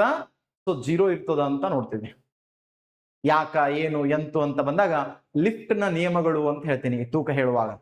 ಲಿಫ್ಟಿನಲ್ಲಿ ವ್ಯಕ್ತಿ ಮೇಲಕ್ಕೆ ಹೊಂಟಾಗ ತೂಕ ಹೆಚ್ಚಾಗುತ್ತದೆ, ಕೆಳಗಿಳಿಯುತ್ತಿರುವಾಗ ಕಡಿಮೆ ಆಗುತ್ತದೆ. ಒಂದು ವೇಳೆ ಕೊಂಡಿ ಹರಿತಂದ್ರ ಜೀವ ಹೋಗ್ತದ. ಸರ್ಕನೆ ಬೀಳ್ತಿರ್ತದ ಸರ್. ನೀವು ಚಕಡಿಗಾಲ ತಿರ್ಗಾಡ್ತಿರ್ತೀರ ತಿಳ್ಕೊರಿ. ಹಿಂಗ್ ಚಕಡಿಗಾಲ ನೋಡ್ರಿ ಮ್ಯಾಕ್ ಹೋಗಾಕ ಫುಲ್ ಖುಷಿ ಇರ್ತದ, ಹಾಯ್ ಬಾಯ್ ಟಾಟಾ ಹೇಳ್ತಿರ್ತೀರಿ. ಅದೇ ಕೆಳಗಿಳಿಯಾಗ ನೋಡ್ರಿ ಹಿಂಗ್ ಹಿಡ್ಕೊಂಡು ಕೂತಿರ್ತೀರಿ ಅಗದಿ. ಕೆಲವ್ರು ಅಂತೂ ಒಳಕೋತೇನೆ ಕೂತ್ ಬಿಡ್ತಾವ. ಯಾಕ ಕೆಳಗ್ ಸೀಟ್ ಮೇಲೆ ಕೂತೀನಿ ಅನ್ನೋ ಫೀಲ್ ಬರಲ್ಲ ಸರ್ ಅವ್ರಿಗೆ, ಅಷ್ಟು ವೇಟ್ಲೆಸ್ ಆಗ್ತದ. ತೂಕ ರಾಹಿತ್ವ ಸ್ಥಿತಿ ಅಂದ್ರೆ ತೂಕ ಕಡಿಮೆ ಆದಂತ ನಮ್ಗೆ ಅನುಭವ ಆಗ್ತದ. ಅಕಸ್ಮಾತ್ ಆಗಿ ಲಿಫ್ಟ್ ಕೊಂಡಿ ಹರಿತು ಹಿಂಗ್ ಹೋಗಿ ಬೀಳಕತ್ತಿದ್ದೇವ ಅಂದ್ರ 0 ತೂಕ ತೂಗ್ತೀವಿ ಅಂತ ನೋಡ್ತೀವಿ ಸರ್. ಭೂಮಿಯ ಕಡೆಗೆ ಸ್ವತಂತ್ರವಾಗಿ ಬರುವ ವಸ್ತುವಿನ ತೂಕವು 0 ಆಗಿರುತ್ತೆ. ಇಂಥ ಕಾನ್ಸೆಪ್ಟ್ಗಳಿವೆ. ಸೊ ಬಹಳ ಈಸಿ ಅದ ರೀ ಫಿಸಿಕ್ಸ್ ಅಂದ್ರೆ. ನನ್ ಕೇಳಿದ್ರೆ ಫಿಸಿಕ್ಸ್ ಕರೆಕ್ಟ್ ಒಂದ್ಸಲ ತಿಳ್ಕೊಂಡೇವ್ ಅಂದ್ರೆ ಸಾಕ. ಇವೇನ್ ಲೆಕ್ಕ ಗಿಕ್ಕ ಮಾಡೋದಿರುತ್ತೆ ನೋಡ್ರಿ, ಅವನ್ ಸ್ವಲ್ಪ ತ್ರಾಸ ಅನಿಸ್ಬೋದು ನಾ ಮಾಡಾಗ. ಬಿಟ್ರೆ ಹೇಳಾಗಂತೂ ಕ್ಲಾಸ್ ಬಹಳ ಈಸಿಯಾಗಿ ಹೋಗ್ತದ್ರಿ. ಒಂದೊಂದು ಕಾನ್ಸೆಪ್ಟ್ಗೆ ನಾ ಸಾವಿರಾರು ಎಕ್ಸಾಂಪಲ್, 100 ಎಕ್ಸಾಂಪಲ್ ಕೊಟ್ಕೋತ ಹೋಗ್ತೀನಿ. 100% ಹೇಳ್ತೀನಿ. ಹೈಯೆಸ್ಟ್ ಎಕ್ಸಾಂಪಲ್ ಕೊಡ್ತೀನಿ ರೀ, ನಿಮ್ ಪುಸ್ತಕದಾಗ ಎಲ್ಲಿ ಹುಡುಕಿಡಿದ್ರು ಸಿಗ್ಬಾರ್ದು, ಅಷ್ಟು ಎಕ್ಸಾಂಪಲ್ಸ್ ಅನ್ನ ಕೊಡ್ತೀನಿ. ನಿಮ್ಗೆ ಗೊತ್ತಾಗ್ತದೆ. ನೆಕ್ಸ್ಟ್ ಕಾನ್ಸೆಪ್ಟ್ ನಾವು ನೋಡ್ಕೋ ತಗೋಣ. ಭೂಮಿಯ ತೂಕ ಅಂತ ಬರುತ್ತೆ. ದ್ರವ್ಯ ರಾಶಿ, ತೂಕ ರಾಹಿತ್ಯ ಸ್ಥಿತಿ, ನಾ ಹೇಳಿದ್ನಲ್ಲ ಸರ್, ಮ್ಯಾಲಿಂದ ಕೆಳ ಬೀಳುವಾಗ ತೂಕ ರಾಹಿತ್ಯ ಸ್ಥಿತಿಯನ್ನು ಒಳಗೊಂಡಿರುತ್ತೆ ಅಂತ. ಸಾಂದ್ರತೆ, ತೇಲುವಿಕೆ, ಸೊ ಇವು ಇದ್ರ ನಿಯಮಗಳು ಬರ್ತವೆ. ಡೆನ್ಸಿಟಿ ಹೆಚ್ಚಾದಷ್ಟು ಅಂತ ಕೇಳ್ತಾನ, ಅದರ ತೂಕ ಹೆಚ್ಚಾಗತ್ತೆ. ನಿಮ್ಗೆ ಗೊತ್ತಿರ್ಲಿ. ಬ್ಲ್ಯಾಕ್ ಹೋಲ್ ಅಂತ ಬರುತ್ತೆ. ಬ್ಲ್ಯಾಕ್ ಹೋಲ್ ಅಂದಾಗ ಒಂದು ದೊಡ್ಡ ನಕ್ಷತ್ರವು ಚಿಕ್ಕ ಗಾತ್ರಕ್ಕೆ ತಿರುಗ್ತದೆ ಸರ್. ಅದ್ರ ಗ್ರಾವಿಟೇಷನಲ್ ಫೋರ್ಸ್ ಎಷ್ಟು ಹೆಚ್ಚಾಗ್ತದೆ ಅಂದ್ರ, ಸರಿ, ಅದ್ರ escape velocity 3 lakh kilometre per second ಗಿಂತ ಹೆಚ್ಚಿರ್ತದೆ ಸರ್ ಗ್ರಾವಿಟೇಷನಲ್ ಫೋರ್ಸ್. ಅದು ಅಲ್ಲಿದ್ದ ವಸ್ತು 3 ಲಕ್ಷ ಕಿಲೋಮೀಟರ್ ಸ್ಪೀಡ್ನಾಗ ಸೊ ಹೋದ್ರು ಕೂಡ ಅದು ಬಿಟ್ಟು ಕೊಡಲ್ಲ, ಏ ದೋಸ್ತ್ ಇಲ್ಲೇ ಇರು ಅಂತ ಹಿಡ್ಕೋತದ.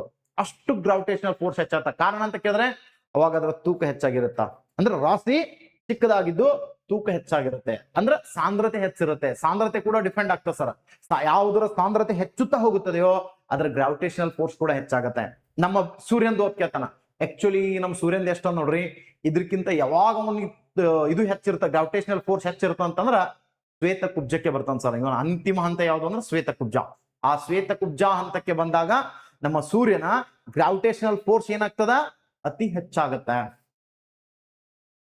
ಕೇಳಿದನ್ ಇದು ಕ್ವಶನ್. ಮತ್ತ ವೈಟ್ ಬ್ಲಾಕ್ ಡ್ರಾಫ್ಟ್ ಅಂದ್ರ, ಅಕಸ್ಮಾತ್ ಅದು ಬ್ಲಾಕ್ ಡ್ರಾಫ್ಟ್ ಆಯ್ತು ಅಂದ್ರ ಇವಂದ ಎಂಡ್ ಸ್ಟೇಜ್ ಅಂದ್ರೆ ಇದೆ ಸರ್ ಶ್ವೇತ ಕುಬ್ಜನೆ. ಒಂದ್ ವೇಳೆ ಬ್ಲಾಕ್ ಡ್ರಾಫ್ಟ್ ಆಯ್ತಂದ್ರ, ಬ್ಲಾಕ್ ಡ್ರಾಫ್ಟ್ ಆಯ್ತಾ ಇನ್ನೂ ಹೆಚ್ಚಾಗ್ತದ ಸರ್. ಕಪ್ಪು ಕುಬ್ಜ ಅಂತ ಕರಿತೀವಿ, ಬ್ಲಾಕ್ ಡ್ರಾಫ್ಟ್ ಸರ್. ಅಲ್ಲಿ ಒಂದು ಇನ್ನೂ ಹೆಚ್ಚಾಗ್ತದ ಅಂತ ನೋಡ್ತೀವಿ. ಇಷ್ಟು ನಮ್ಗೆ ಸಿಂಪಲ್ ಗೊತ್ತಿರಬೇಕು. ಸಾಂದ್ರತೆ ಕೂಡ ಡಿಪೆಂಡ್ ಆಗುತ್ತೆ, ರಾಶಿ ಕೂಡ ಡಿಪೆಂಡ್ ಆಗುತ್ತೆ. ರಾಶಿ ಡಿಪೆಂಡ್ ಆಗುತ್ತೆ ಅಂದ್ರೆ ಗುರುಗ್ರಹ ನಮ್ಮ ಭೂಮಿಗಿಂತ ಹೆಚ್ಚು ದೊಡ್ಡದಿದೆ ಗಾತ್ರದಲ್ಲಿ, ಹಾಗಾಗಿ ಅದರ ಗ್ರಾವಿಟೇಷನಲ್ ಫೋರ್ಸ್ ಭೂಮಿಗಿಂತ ಹೆಚ್ಚಿದೆ. ಅದರ ಡೆನ್ಸಿಟಿ ನೋಡ್ರಿ, ಲೈಟ್ ಗ್ಯಾಸ್ ನಿಂದ ಸರ್, ಅನಿಲ ರಾಶಿ ಅದು ಪೂರ್ತಿ, ಅದು ಹಗರದ, ಬಹಳ ಹಗರದ. ಆದ್ರೂ ಕೂಡ ವಿಶೇಷ ಏನು, ನಮ್ಕಿಂತ ಹೆಚ್ಚದ. ಇನ್ನೊಂದು ನೀರಾಗಿಟ್ಟು ತೇಲ್ತದ ಸರ್ ಗ್ರಹ, ಯಾವುದು, ಶನಿ ಗ್ರಹ. ಅಟ್ಟು ಹಗರದ, ಎಲ್ಲಾ ಗ್ರಹಗಳಲ್ಲಿ ಹಗರ ಗ್ರಹ ಅಂದ್ರೆ ಶನಿ ಗ್ರಹ. ಆದ್ರೆ ಗ್ರಾವಿಟೇಷನಲ್ ಫೋರ್ಸ್ ನೋಡ್ರಿ, 2ನೇ ಹೆಚ್ಚು ಗ್ರಾವಿಟೇಷನಲ್ ಫೋರ್ಸ್ ಅನ್ನ ಹೊಂದಿರುವ ಗ್ರಹ ಅದು ಶನಿ ಗ್ರಹ. ಭೂಮಿಗಿಂತ ಹೆಚ್ಚು ಗ್ರಾವಿಟೇಷನ್ ಇದೆ, ಯಾಕಲ್ಲಿ ರಾಶಿ ಹೆಚ್ಚಿದೆ.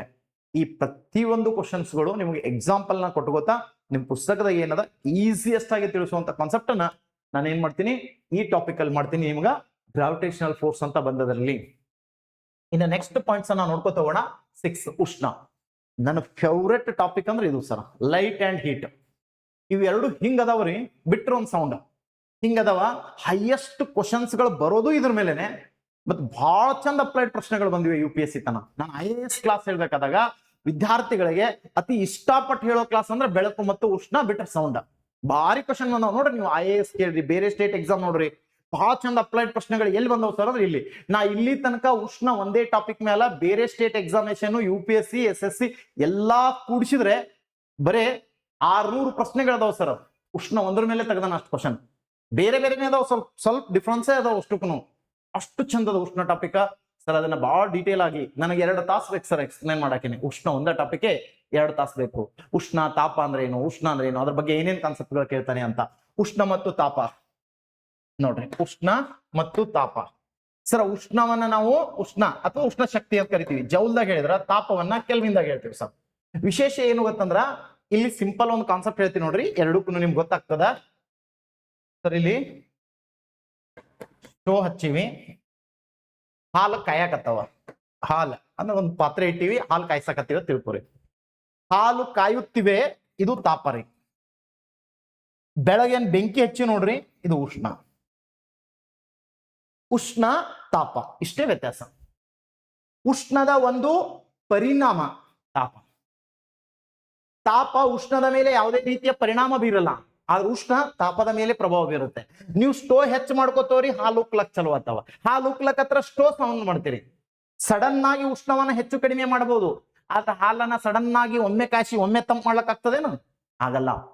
ಇಲ್ಲಿ ಅಣುಗಳ ಒಟ್ಟು ಚಲನಾಶಕ್ತಿ ಆದರೆ ಅಣುಗಳ ಸರಾಸರಿ ಚಲನಾಶಕ್ತಿ ತಾಪವಾಗಿರುತ್ತೆ. ಬಹಳ ಈಸಿ ಕಾನ್ಸೆಪ್ಟ್ ಇದು. ಹಿಂಗೆ ಎಕ್ಸಾಂಪಲ್ ನೋಡಿ ತಗೊಂಡು ಹೋಗ್ಬೇಕು. ತಾಪ ಅಂದ್ರೆ ಏನು, ಉಷ್ಣ ಅಂದ್ರೆ ಏನು, ಸೊ ಯಾವ್ದ್ರ ಮೇಲೆ ಪರಿಣಾಮ ಬೀರುತ್ತೆ. ಬಹಳ ಚಂದ ಕ್ವಶನ್ಸ್ ಇವೆ, ಬಹಳ ಚಂದ ಹಿಂದೆ ಕೇಳ್ಯಾನ. ಇಂಥ ಒಂದು ಎಕ್ಸಾಂಪಲ್ ಕೊಟ್ಟು ಬರೆದ್ರೆ ನಿಮಗೆ ಮಾರ್ಕ್ಸ್ ಕೂಡ ಇಲ್ಲಿ ಮಿಸ್ ಆಗಲ್ಲ. ಅರ್ಥ ಇಲ್ಲಿ ನೋಡ್ರಿ, ಅದೇ ಹೇಳ್ತೀನಿಲ್ಲ. ಸೊ ಅರ್ಥ ಏನ್ ಹೇಳ್ತದ, ಇದು ಒಂದು ವಸ್ತುವಿನ ಒಟ್ಟು ಅಣುಗಳ ಒಟ್ಟು ಚಲನಾಶಕ್ತಿಯನ್ನು ಹೇಳಿದ್ರೆ ಇದು ಸರಾಸರಿ ಹೇಳ್ತದ, ಅಷ್ಟೇ, ಮುಗೀತು. ಇನ್ನು ವ್ಯತ್ಯಾಸಗಳು, ಸರ್ ಇದನ್ನ ಕೆಲ್ವಿನ್ದಾಗ ಹೇಳ್ತೀವಿ, ಇದನ್ನ ಕೆಲ್ವಿನ್ದಾಗ ಹೇಳ್ತೀವಿ, ಇದನ್ನ ಜೌಲ್ದಾಗ ಹೇಳ್ತೀವಿ. ಸರ್ ಇದು ಇದ್ರ ಮೇಲೆ ಪ್ರಭಾವ ಬೀರುತ್ತೆ, ಆದ್ರೆ ಇದು ಇದ್ರ ಮೇಲೆ ಪ್ರಭಾವ ಬೀರಲ್ಲ. ಇಂಥ ವ್ಯತ್ಯಾಸಗಳನ್ನ ಬರಿಬೇಕು ಸರ್ ವ್ಯತ್ಯಾಸ ಅಂದಾಗ. ಸೊ ಅದಾದ್ಮೇಲೆ ತಾಪಮಾನದ ಅಳತೆ. ಸರ್ ಇಲ್ಲಿ ಸಿಂಪಲ್ ಆಗಿ ನಾವು ನೋಡ್ತೀವಿ ತಾಪಮಾನದ ಅಳತೆಗಳು ಅಂತಂದ್ರೆ ಒಂದು ಉಷ್ಣಾಂಶವನ್ನ ಕೆಲ್ವಿನ್ದಾಗ ಕೊಟ್ರೆ ಸೆಲ್ಸಿಯಸ್ ದಾಗ ಕೊಟ್ರೆ ಫ್ಯಾರನ್ಹೀಟ್ ಅಲ್ಲಿ ಈ ರೀತಿ ಅಳತೆ ಮಾಡ್ತೀವಿ. ಅಂತಾರಾಷ್ಟ್ರೀಯ ಏಕಮಾನ ನಾವು ಏನಂತಂದ್ರೆ ಕೆಲ್ವಿನ್ ಆದ್ರೂ ಕೂಡ ನಾವು ಡಾಕ್ಟರ್ ಹತ್ರ ಹೋಗಿ ತೋರಿಸ್ಕೊಂಡಾಗ ಡಾಕ್ಟರ್ ನಮ್ಗೆ ಹೇಳ್ತಾರೆ, ನೋಡ್ರಿ ಇಲ್ರಿ ನಿಮ್ಗ 100 ಜ್ವರ ಬಂದವ, 100 ಅಂತಂದ್ರ 100, ಕೆಲವೊಬ್ರು 100 ಡಿಗ್ರಿ ಸೆಲ್ಸಿಯಸ್ ಅಂತಾರೆ, ಸತ್ ಹೋಗ್ತೀವಿ ನಾವು. 100 ಡಿಗ್ರಿ ಸೆಲ್ಸಿಯಸ್ ಅಂದ್ರೆ 1 ಡಿಗ್ರಿ ಸೆಲ್ಸಿಯಸ್ ವೇರಿಯೇಷನ್ ಆದ್ರೆ ಬದುಕೋದು ಕಷ್ಟ. 100 ಡಿಗ್ರಿ ಫ್ಯಾರನ್ಹೀಟ್ ದಾಗ ಹೇಳ್ತಾರೆ ಸರ್ ಅವ್ರು ಉಷ್ಣಾಂಶವನ್ನ ಎದ್ರಾಗ ಹೇಳ್ತಾರ, ಫ್ಯಾರನ್ಹೀಟ್ ದಾಗ ಹೇಳ್ತಾರ. ನಮ್ಮ ಬಾಡಿ ಟೆಂಪರೇಚರ್ ಅಂದ್ರ 37 ಡಿಗ್ರಿ ಸೆಲ್ಸಿಯಸ್, 37 ಡಿಗ್ರಿ ಸೆಲ್ಸಿಯಸ್ ನಮ್ ದೇಹದ ಉಷ್ಣಾಂಶ. ಅದೇ ಇದನ್ನ ಫ್ಯಾರನ್ಹೀಟ್ ದಾಗ ಹೇಳ್ರಿ ಅಂತ ಕೇಳ್ತಾನ. ಫ್ಯಾರನ್ಹೀಟ್ ದಾಗ ಹೇಳ್ಬೇಕು ಅಂತಂದ್ರ 98.6 ಡಿಗ್ರಿ ಫ್ಯಾರನ್ಹೀಟ್ ಅಂತ ಕರಿತೀವಿ. ಕೆಲ್ವಿನ್ದಾಗ ಹೇಳಂದ್ರೆ ಇದನ್ನ ಕೂಡ್ಸಿ ಹೇಳ್ಬೇಕು ಸರ. 273 ದೊಳಗ 273 ಕೂಡ್ಸಿ ಹೇಳ್ರಿ. 0 1 3 310 ಡಿಗ್ರಿ ಸೆಲ್ಸಿಯಸ್ ಆಗತ್ತೆ. ಏನು ಸಾರಿ ಕೆಲ್ವಿನ್ ಆಗತ್ತೆ. ಕೆಲ್ವಿನ್ ನೀವು ಎದರ ಬೇಕಾದ್ರೂ ತಗೋಬಹುದು ಉಷ್ಣಾಂಶ. ಮಾನವನ ದೇಹದ ಉಷ್ಣಾಂಶ ಅಂತ ಕೇಳ್ತಾನ. So 37 degree Celsius, 98.6 degree Fahrenheit, so 310 degree Kelvin. ಇನ್ನೊಂದು ಬರ್ತದ ಸರ -40 ಡಿಗ್ರಿ. -40 ಡಿಗ್ರಿ ಇದನ್ನ ನೀನು ಸೆಲ್ಸಿಯಸ್ ದಾಗೂ ಮಾಡು, ಫ್ಯಾರನ್ಹೀಟ್ ದಾಗ ಮಾಡು, ಎರಡು ಸೇಮ್ ಬರ್ತದೆ ಸರ್. ಇದು ಕೇಳ ನೋಡ್ರಿ ಹಿಂದ್ ಕ್ವಶನ್ UPSC ದಾಗ. ಯಾವ ಒಂದು ತಾಪಮಾನವನ್ನ ಸೆಲ್ಸಿಯಸ್ ಮತ್ತು ಫ್ಯಾರನ್ಹೀಟ್ ಎರಡರಲ್ಲೂ ಸೇಮ್ ಬರ್ತದ ಅಂತ ಕೇಳ್ತಾನ. -40 ಡಿಗ್ರಿ ನೀವು ಮನೆ ಮಾಡ್ರಿ. ಮತ್ತೆ ಇನ್ನೊಂದು ಅಬ್ಸಲ್ಯೂಟ್ 0 ಅಂತ ಬರುತ್ತೆ. ಭೂಮಿಯ ಮೇಲೆ ಒಂದು ವಸ್ತುವನ್ನ ಅತಿ ಕನಿಷ್ಠವಾಗಿ ತಂಪು ಮಾಡಬಹುದಾದ್ರ ಅಂತ ಕೇಳ್ತಾನ. -273 degree Celsius or 0 degree Kelvin ಅಂತ ಕೊಟ್ಟಿರ್ತಾನ ಸರ್ ಆನ್ಸರ್. 0 ಡಿಗ್ರಿ ಕೆಲ್ವಿನ್ ಅಂದ್ರೂ ಕೂಡ ಅಬ್ಸಲ್ಯೂಟ್ 0 ಅಂತ ಕರಿತೀವಿ, ಅಥವಾ -273 ಡಿಗ್ರಿ ಸಾರಿ 273 ಡಿಗ್ರಿ ಫ್ಯಾರನ್ಹೀಟ್ ಅಂತ ಕರಿತೀವಿ. ಸರ್ ಸಿಂಪಲ್ ಕಾನ್ಸೆಪ್ಟ್ ನಿಮ್ಗೆ ಗೊತ್ತಿರಲಿ. ಇದಕ್ಕಿಂತ ಭೂಮಿಯ ಮೇಲೆ ಒಂದು ವಸ್ತುವನ್ನ ತಂಪುಗೊಳಿಸಲು ಸಾಧ್ಯವಿಲ್ಲ, ಅದನ್ನ ಅಬ್ಸಲ್ಯೂಟ್ 0 ನಿರಪೇಕ್ಷ ಶೂನ್ಯ ಅಂತ ಕರಿತೀವಿ ಕನ್ನಡದಲ್ಲಿ. ಈ ರೀತಿ ತಾಪಮಾನದ ಅಳತೆ ಮತ್ತು ಅಂತರ್ ಪರಿವರ್ತನೆಗಳು ಯಾವ ರೀತಿ ಪರಿವರ್ತನೆ ಮಾಡಬಹುದು ಏನೇನು ಅಂತ ಹೇಳ್ತಾನ. ಮತ್ ಇದನ್ನ ಸಾಕಷ್ಟು ನಿಮಗೆ ಇನ್ನಿತರ ಕಾನ್ಸೆಪ್ಟ್ಗಳು ಬರ್ತಾವ ಸರ್. ಈ ಒಂದು ತಾಪದ ಮೇಲೆ ಮತ್ತು ತಾಪ ಪರಿಣಾಮಗಳ ಮೇಲೆ ಪ್ರಶ್ನೆಗಳು ಬರ್ತವೆ. ಅವುಗಳನ್ನ ನಾವು ಉಷ್ಣ ಟಾಪಿಕ್ ಅಲ್ಲಿ ಅವುಗಳನ್ನು ಕೂಡ ನೋಡ್ಕೊತ ಹೋಗೋಣ. ಯಾಕಂದ್ರೆ ನಿಮ್ ಸಿಲೆಬಸ್ ಅಲ್ಲಿ ಇನ್ನೂ ಹೆಚ್ಚಿದೆ. ಸೊ ಅವುಗಳನ್ನು ಕೂಡ ನಾನು ಏನ್ ಮಾಡ್ತೀನಿ ಈ ಟಾಪಿಕ್ ಅಲ್ಲಿ ಡಿಸ್ಕಷನ್ ಮಾಡ್ಕೊತ ಹೋಗ್ತೀನಿ ಸರ್. ಯಾಕಂದ್ರೆ ಉಷ್ಣ ಸರಿ ಏನೇನ್ ಮೇಲೆ ಡಿಪೆಂಡ್ ಆಗಿರ್ತದ, ಯಾವ ರೀತಿ ಉಷ್ಣ ಪರಿವರ್ತನೆ ಆಗ್ತದ, ಸೊ ಏನು ಎಂತು ಅಂತಕ್ಕಂಥದ್ರ ಮೇಲೆ ಪ್ರಶ್ನೆಯನ್ನ ಕೇಳ್ತಾನ. ಗುಪ್ತೋಷ್ಣ ಅಂದ್ರೆ ಏನು, ವಿಶಿಷ್ಟೋಷ್ಣ ಅಂದ್ರೆ ಏನು, ಸೊ ಇವುಗಳನ್ನ ಕೇಳ್ತಾನ ಸರ್. ಉಷ್ಣ ಪ್ರವಾಹ ಅಂದ್ರೆ ಏನು, ಸೊ ಯಾವ್ದ್ರ ಮೇಲೆ ಡಿಪೆಂಡ್ ಆಗಿರುತ್ತೆ, ಈ ರೀತಿ ಪ್ರಶ್ನೆಗಳಿವೆ. ಸೊ ಅವುಗಳನ್ನು ಕೂಡ ನಾನು ನೋಡ್ಕೊತ ಹೋಗ್ತೀನಿ. ಬಣ್ಣ ಮತ್ತು ಉಷ್ಣ ಅವು ಕೇಳ್ತಾನೆ. ಬಣ್ಣ ಮತ್ತು ಉಷ್ಣ. ಈ ಕಪ್ಪು ಬಣ್ಣದ ಬಟ್ಟೆ ಹಾಕೊಂಡಿನಂದ್ರೆ ಉಷ್ಣವನ್ನ ಜಾಸ್ತಿ ಹೀರ್ಕೊಳ್ಳೋ ಸಾಮರ್ಥ್ಯ ಇರ್ತದ, ಬಿಳಿ ಬಣ್ಣದ ಬಟ್ಟೆ ಹಾಕೊಂಡ್ರೆ ಉಷ್ಣವನ್ನ ಕಡಿಮೆ ಸೊ ಹೀರಿಕೊಳ್ಳೋ ಸಾಮರ್ಥ್ಯ ಇರ್ತದ ಅಂತ ನೋಡ್ತೀವಿ. ಈ ರೀತಿ ಪ್ರಶ್ನೆಗಳು ಇರ್ತವೆ. ಅವುಗಳನ್ನ ಸ್ವಲ್ಪ ಬ್ರೀಫಿಂಗ್ ಮಾಡ್ಕೊತ ಬರ್ತೀನಂತೆ. ಇನ್ನು ನೆಕ್ಸ್ಟ್ ಬನ್ನಿ, ದ್ಯುತಿ ವಿಜ್ಞಾನ ಅಂತ ಬರ್ತೀವಿ. ಆಪ್ಟಿಕ್ಸ್ ಅಂತ ಕೊಡ್ತೀವಿ. ದ್ಯುತಿ ವಿಜ್ಞಾನ ಅದ್ರೊಳಗೆ ಏನ್ ಬರ್ತದೆ ನೋಡ್ರಿ, ಬೆಳಕಿನ ಗುಣಗಳು, ಪ್ರತಿಫಲನ. ಬೆಳಕಿನ ಗುಣಗಳು. ಬೆಳಕಿನ ಗುಣಗಳು ಅಂತಂದಾಗ ಬೆಳಕು ಏನೇನ್ ಕ್ಯಾರೆಕ್ಟರ್ಸ್ ಅನ್ನ ಹೊಂದಿದೆ, ವಿಶೇಷವಾದ ಕ್ಯಾರೆಕ್ಟರ್ಸ್ ಏನಿವೆ ಬೆಳಕಿಂದು. ನಾನು ಇಂಟ್ರೆಸ್ಟಿಂಗ್ ಟಾಪಿಕ್ ಅಂತ ಹೇಳೇನಿ. ಬೆಳಕಿನ ವಿಶೇಷ ಗುಣ ಏನದಂದ್ರ ವಕ್ರೀಭವನ ಇದೆ, ಚದುರುವಿಕೆ ಇದೆ, ಪ್ರತಿಫಲನ ಇದೆ, ಸೊ ವಿಭವಾಂತರ ಇದೆ. ಮತ್ತೆ ಏನೇನ್ ಮಾಡುತ್ತೆ ಸರ್ ಬೆಳಕು ಅಂತ ಕೇಳಿದ್ರೆ ಧ್ರುವೀಕರಣ ಶಕ್ತಿ ಇದೆ. ಈ ಎಲ್ಲ ಸಾಮರ್ಥ್ಯಗಳು ಇವೆ. ವ್ಯತೀಕರಣ ಸಾಮರ್ಥ್ಯ ಇದೆ, ಪ್ರತಿಫಲನ ಸಾಮರ್ಥ್ಯ ಇದೆ. ಸೊ ಅವು ಏನೇನದವ ಎಲ್ಲವನ್ನು ನಾವಿಲ್ಲಿ ಗುಣಲಕ್ಷಣಗಳು, ಅದರ ಲಕ್ಷಣಗಳು, ಅಡ್ಡಲೆಗಳಾಗಿವೆ, ಎಷ್ಟು ವೇಗದಲ್ಲಿ ಹೋಗ್ತವ, ಏನೇನ್ ಕ್ಯಾರೆಕ್ಟರ್ಸ್ ಹೊಂದೇವ. ಲೈಟ್ ಅನ್ನ ನಾವು 7 ಬಣ್ಣಗಳಾಗಿ ಹೊಡಿಬಹುದು. ಕಾಮನ ಬಿಲ್ಲಿನ ಬಣ್ಣಗಳು ಲೈಟ್ ಪ್ರಿಸ್ಮ್ ಅಂತ ಕರಿತೀವಿ. ಹಲವು ಬಣ್ಣಗಳ ಒಂದು ಸಮ್ಮಿಲನ ಅಥವಾ ಪ್ರಾಥಮಿಕ ಬಣ್ಣಗಳ ಸಮ್ಮಿಲನ ಅಥವಾ 7 ಬಣ್ಣಗಳ ಸಮ್ಮಿಲನ ವಿಬ್ಗಯಾರ್ ಅಂತ ಕರಿತೀವಿ. ಸೊ ಅವುಗಳದು. ಮತ್ತು ಬೆಳಕಿನ ಮೇಲೆ ನ್ಯೂಟನ್ನ ಪ್ರಯೋಗವನ್ನು ನಾವು ನೋಡೋಣ ಅಂತಲ್ಲಿ ಯಾವ ರೀತಿ ಪ್ರಯೋಗ ಮಾಡಿ ಹೇಳ್ತಾನೆ. ಈ ಬಿಳಿಯದಾದ ಬೆಳಕು 7 ಬಣ್ಣಗಳಿಂದ ಆಗಿದೆ ಅಂತಕ್ಕಂಥ ಕಾನ್ಸೆಪ್ಟ್ ಅನ್ನು ಹೇಳಿ ಬೆಳಕನ್ನ ಕಂಡಿಡಿದಾನ ಅಂತ ಹೇಳ್ತೀವಿ. ಸೊ ಅಲ್ಲಿ ಕಣ ಸಿದ್ಧಾಂತ ಅಂತ ಬರುತ್ತೆ, ಬೆಳಕಿನ ತರಂಗ ಸಿದ್ಧಾಂತ ಅಂತ ಬರುತ್ತೆ, ಬೆಳಕಿನ ದ್ವಿಗುಣ ಸಿದ್ಧಾಂತ ಅಂತ ಬರುತ್ತೆ. ಸೊ ಅವೆಲ್ಲವುಗಳನ್ನ ಸೊ ನಾವೇನ್ ಮಾಡೋಣ ಈ ಟಾಪಿಕ್ ಅಲ್ಲಿ ನೋಡ್ಕೊಳ್ಳೋ ಜೊತೆಗೆ ಮತ್ತೇನೇ ನಾವು ಇವನು ನೋಡ್ಕೊಳ್ಳೋಣ. ಪ್ರತಿಫಲನ ಗುಣ ಅಂದ್ರೆ ಏನು? ಕನ್ನಡಿ ಬೆಸ್ಟ್ ಎಕ್ಸಾಂಪಲ್ ಸರ್. ಒಂದು ವಸ್ತುವನ್ನ ಸೊ ಒಂದು ವಸ್ತುವಿಗೆ ಬಡಿದು, ನುಣುಪಾದ ಮೇಲ್ಬೈಗೆ ಬಡಿದು ಆ ಪ್ರತಿಬಿಂಬ ಹೊಳೆ ಕಂಡಿತು ಅಂದ್ರ ಆ ಬೆಳಕಿನ ಪ್ರತಿಫಲನ ಅಂತ ಕರಿತೀವಿ. ಬೆಸ್ಟ್ ಎಕ್ಸಾಂಪಲ್ ಕನ್ನಡಿ. ನಮ್ಮ ಮುಖ ನೋಡ್ಕೊಂಡು ಕನ್ನಡ ಕಾಣ್ತಾ ಸರ್, ಅದು ಪ್ರತಿಫಲನ ಅಂತ ನೋಡ್ತೀವಿ. ಅದರಲ್ಲಿ ದರ್ಪಣಗಳ ಬಗ್ಗೆ ನಾವು ನೋಡ್ತೀವಿ ಸರ್. ವಿಶೇಷವಾಗಿ ದರ್ಪಣಗಳಲ್ಲಿ 3 ರೀತಿ ನೋಡ್ತೀವಿ: ಸಮತಲ ದರ್ಪಣ, ನಿಮ್ನ ದರ್ಪಣ, ಪೀನ ದರ್ಪಣ. ಮತ್ತು ಅವುಗಳ ಬಳಕೆಯನ್ನ ನೋಡ್ತೀವಿ. ಉದಾಹರಣೆಗೆ ನಾವು ನೋಡ್ಕೊತ ಬರ್ತೀವಿ, ವಾಹನಗಳ ರಿಯರ್ ಮಿರರ್ ಮತ್ತು ಸೈಡ್ ಮಿರರ್ ಇರ್ತಾವ ವಾಹನಗಳಿಗೆ, ಅಲ್ಲಿ ಯಾವ ದರ್ಪಣವನ್ನ ಬಳಸ್ತೀವಿ ಅಂತ ಕೇಳ್ತಾನೆ. ಪೀನ ದರ್ಪಣ ಅಂತ ಕರಿತೀವಿ. ಸೊ ಅದೇ ಹೆಡ್ಲೈಟ್ ಇರ್ತದ ಸರ್, ಅಲ್ಲಿ ಯಾವ ದರ್ಪಣವನ್ನ ಬಳಸ್ತೀವಿ ಅಂತ ಕೇಳ್ತಾನ. ನಿಮ್ನ ದರ್ಪಣವನ್ನ ಬಳಸ್ತೀವಿ. ಎಲ್ಲೆಲ್ಲಿ ಯಾವ್ಯಾವ ದರ್ಪಣಗಳನ್ನ ಬಳಸ್ತೀವಿ, ಉಷ್ಣ ವಲಯಗಳು ಅಂತ ಬರ್ತಾವ, ಅಲ್ಲಿ ಯಾವ ದರ್ಪಣವನ್ನ ಬಳಕೆ ಮಾಡ್ತೀವಿ, ಯಾಕಂದ್ರೆ ಕ್ಯಾರೆಕ್ಟರ್ಸ್ ಏನಿದೆ, ಯಾಕೆ ಅಲ್ಲೇ ಬಳಕೆ ಮಾಡ್ತೀವಿ ಅದನ್ನ.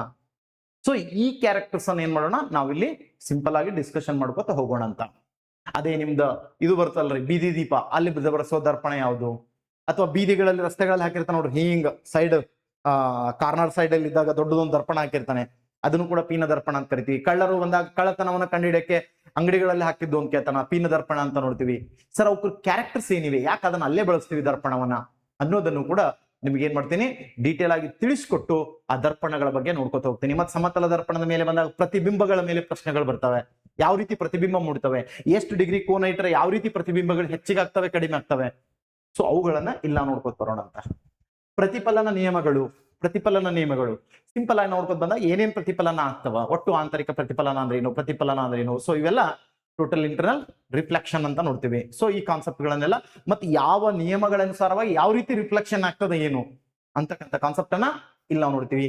ರೇಖಾಚಿತ್ರಗಳ ವಕ್ರೀಭವನ, ರೇಖಾಚಿತ್ರಗಳ ಸ್ನೇಹ ನಿಯಮ, ಸಮಸ್ಯೆಗಳು, ವರ್ಧನೆ, ಮಸೂರದ ಸಾಮರ್ಥ್ಯ, ಡಯೋಪ್ಟರ್ ಅಂತ ಕರಿತೀವಿ, ಬೆಳಕಿನ ಚದುರುವಿಕೆ, ಮರೀಚಿಕೆ ಅಂದ್ರೆ ಅದೇ ಹೇಳಿದ್ನಲ್ಲ TIR ಅಂತ ಕರಿತೀವಿ, ಟೋಟಲ್ ಇಂಟರ್ನಲ್ ರಿಫ್ಲೆಕ್ಷನ್ ಅಲ್ಲಿ ಬರ್ತದ ಮರೀಚಿಕೆ.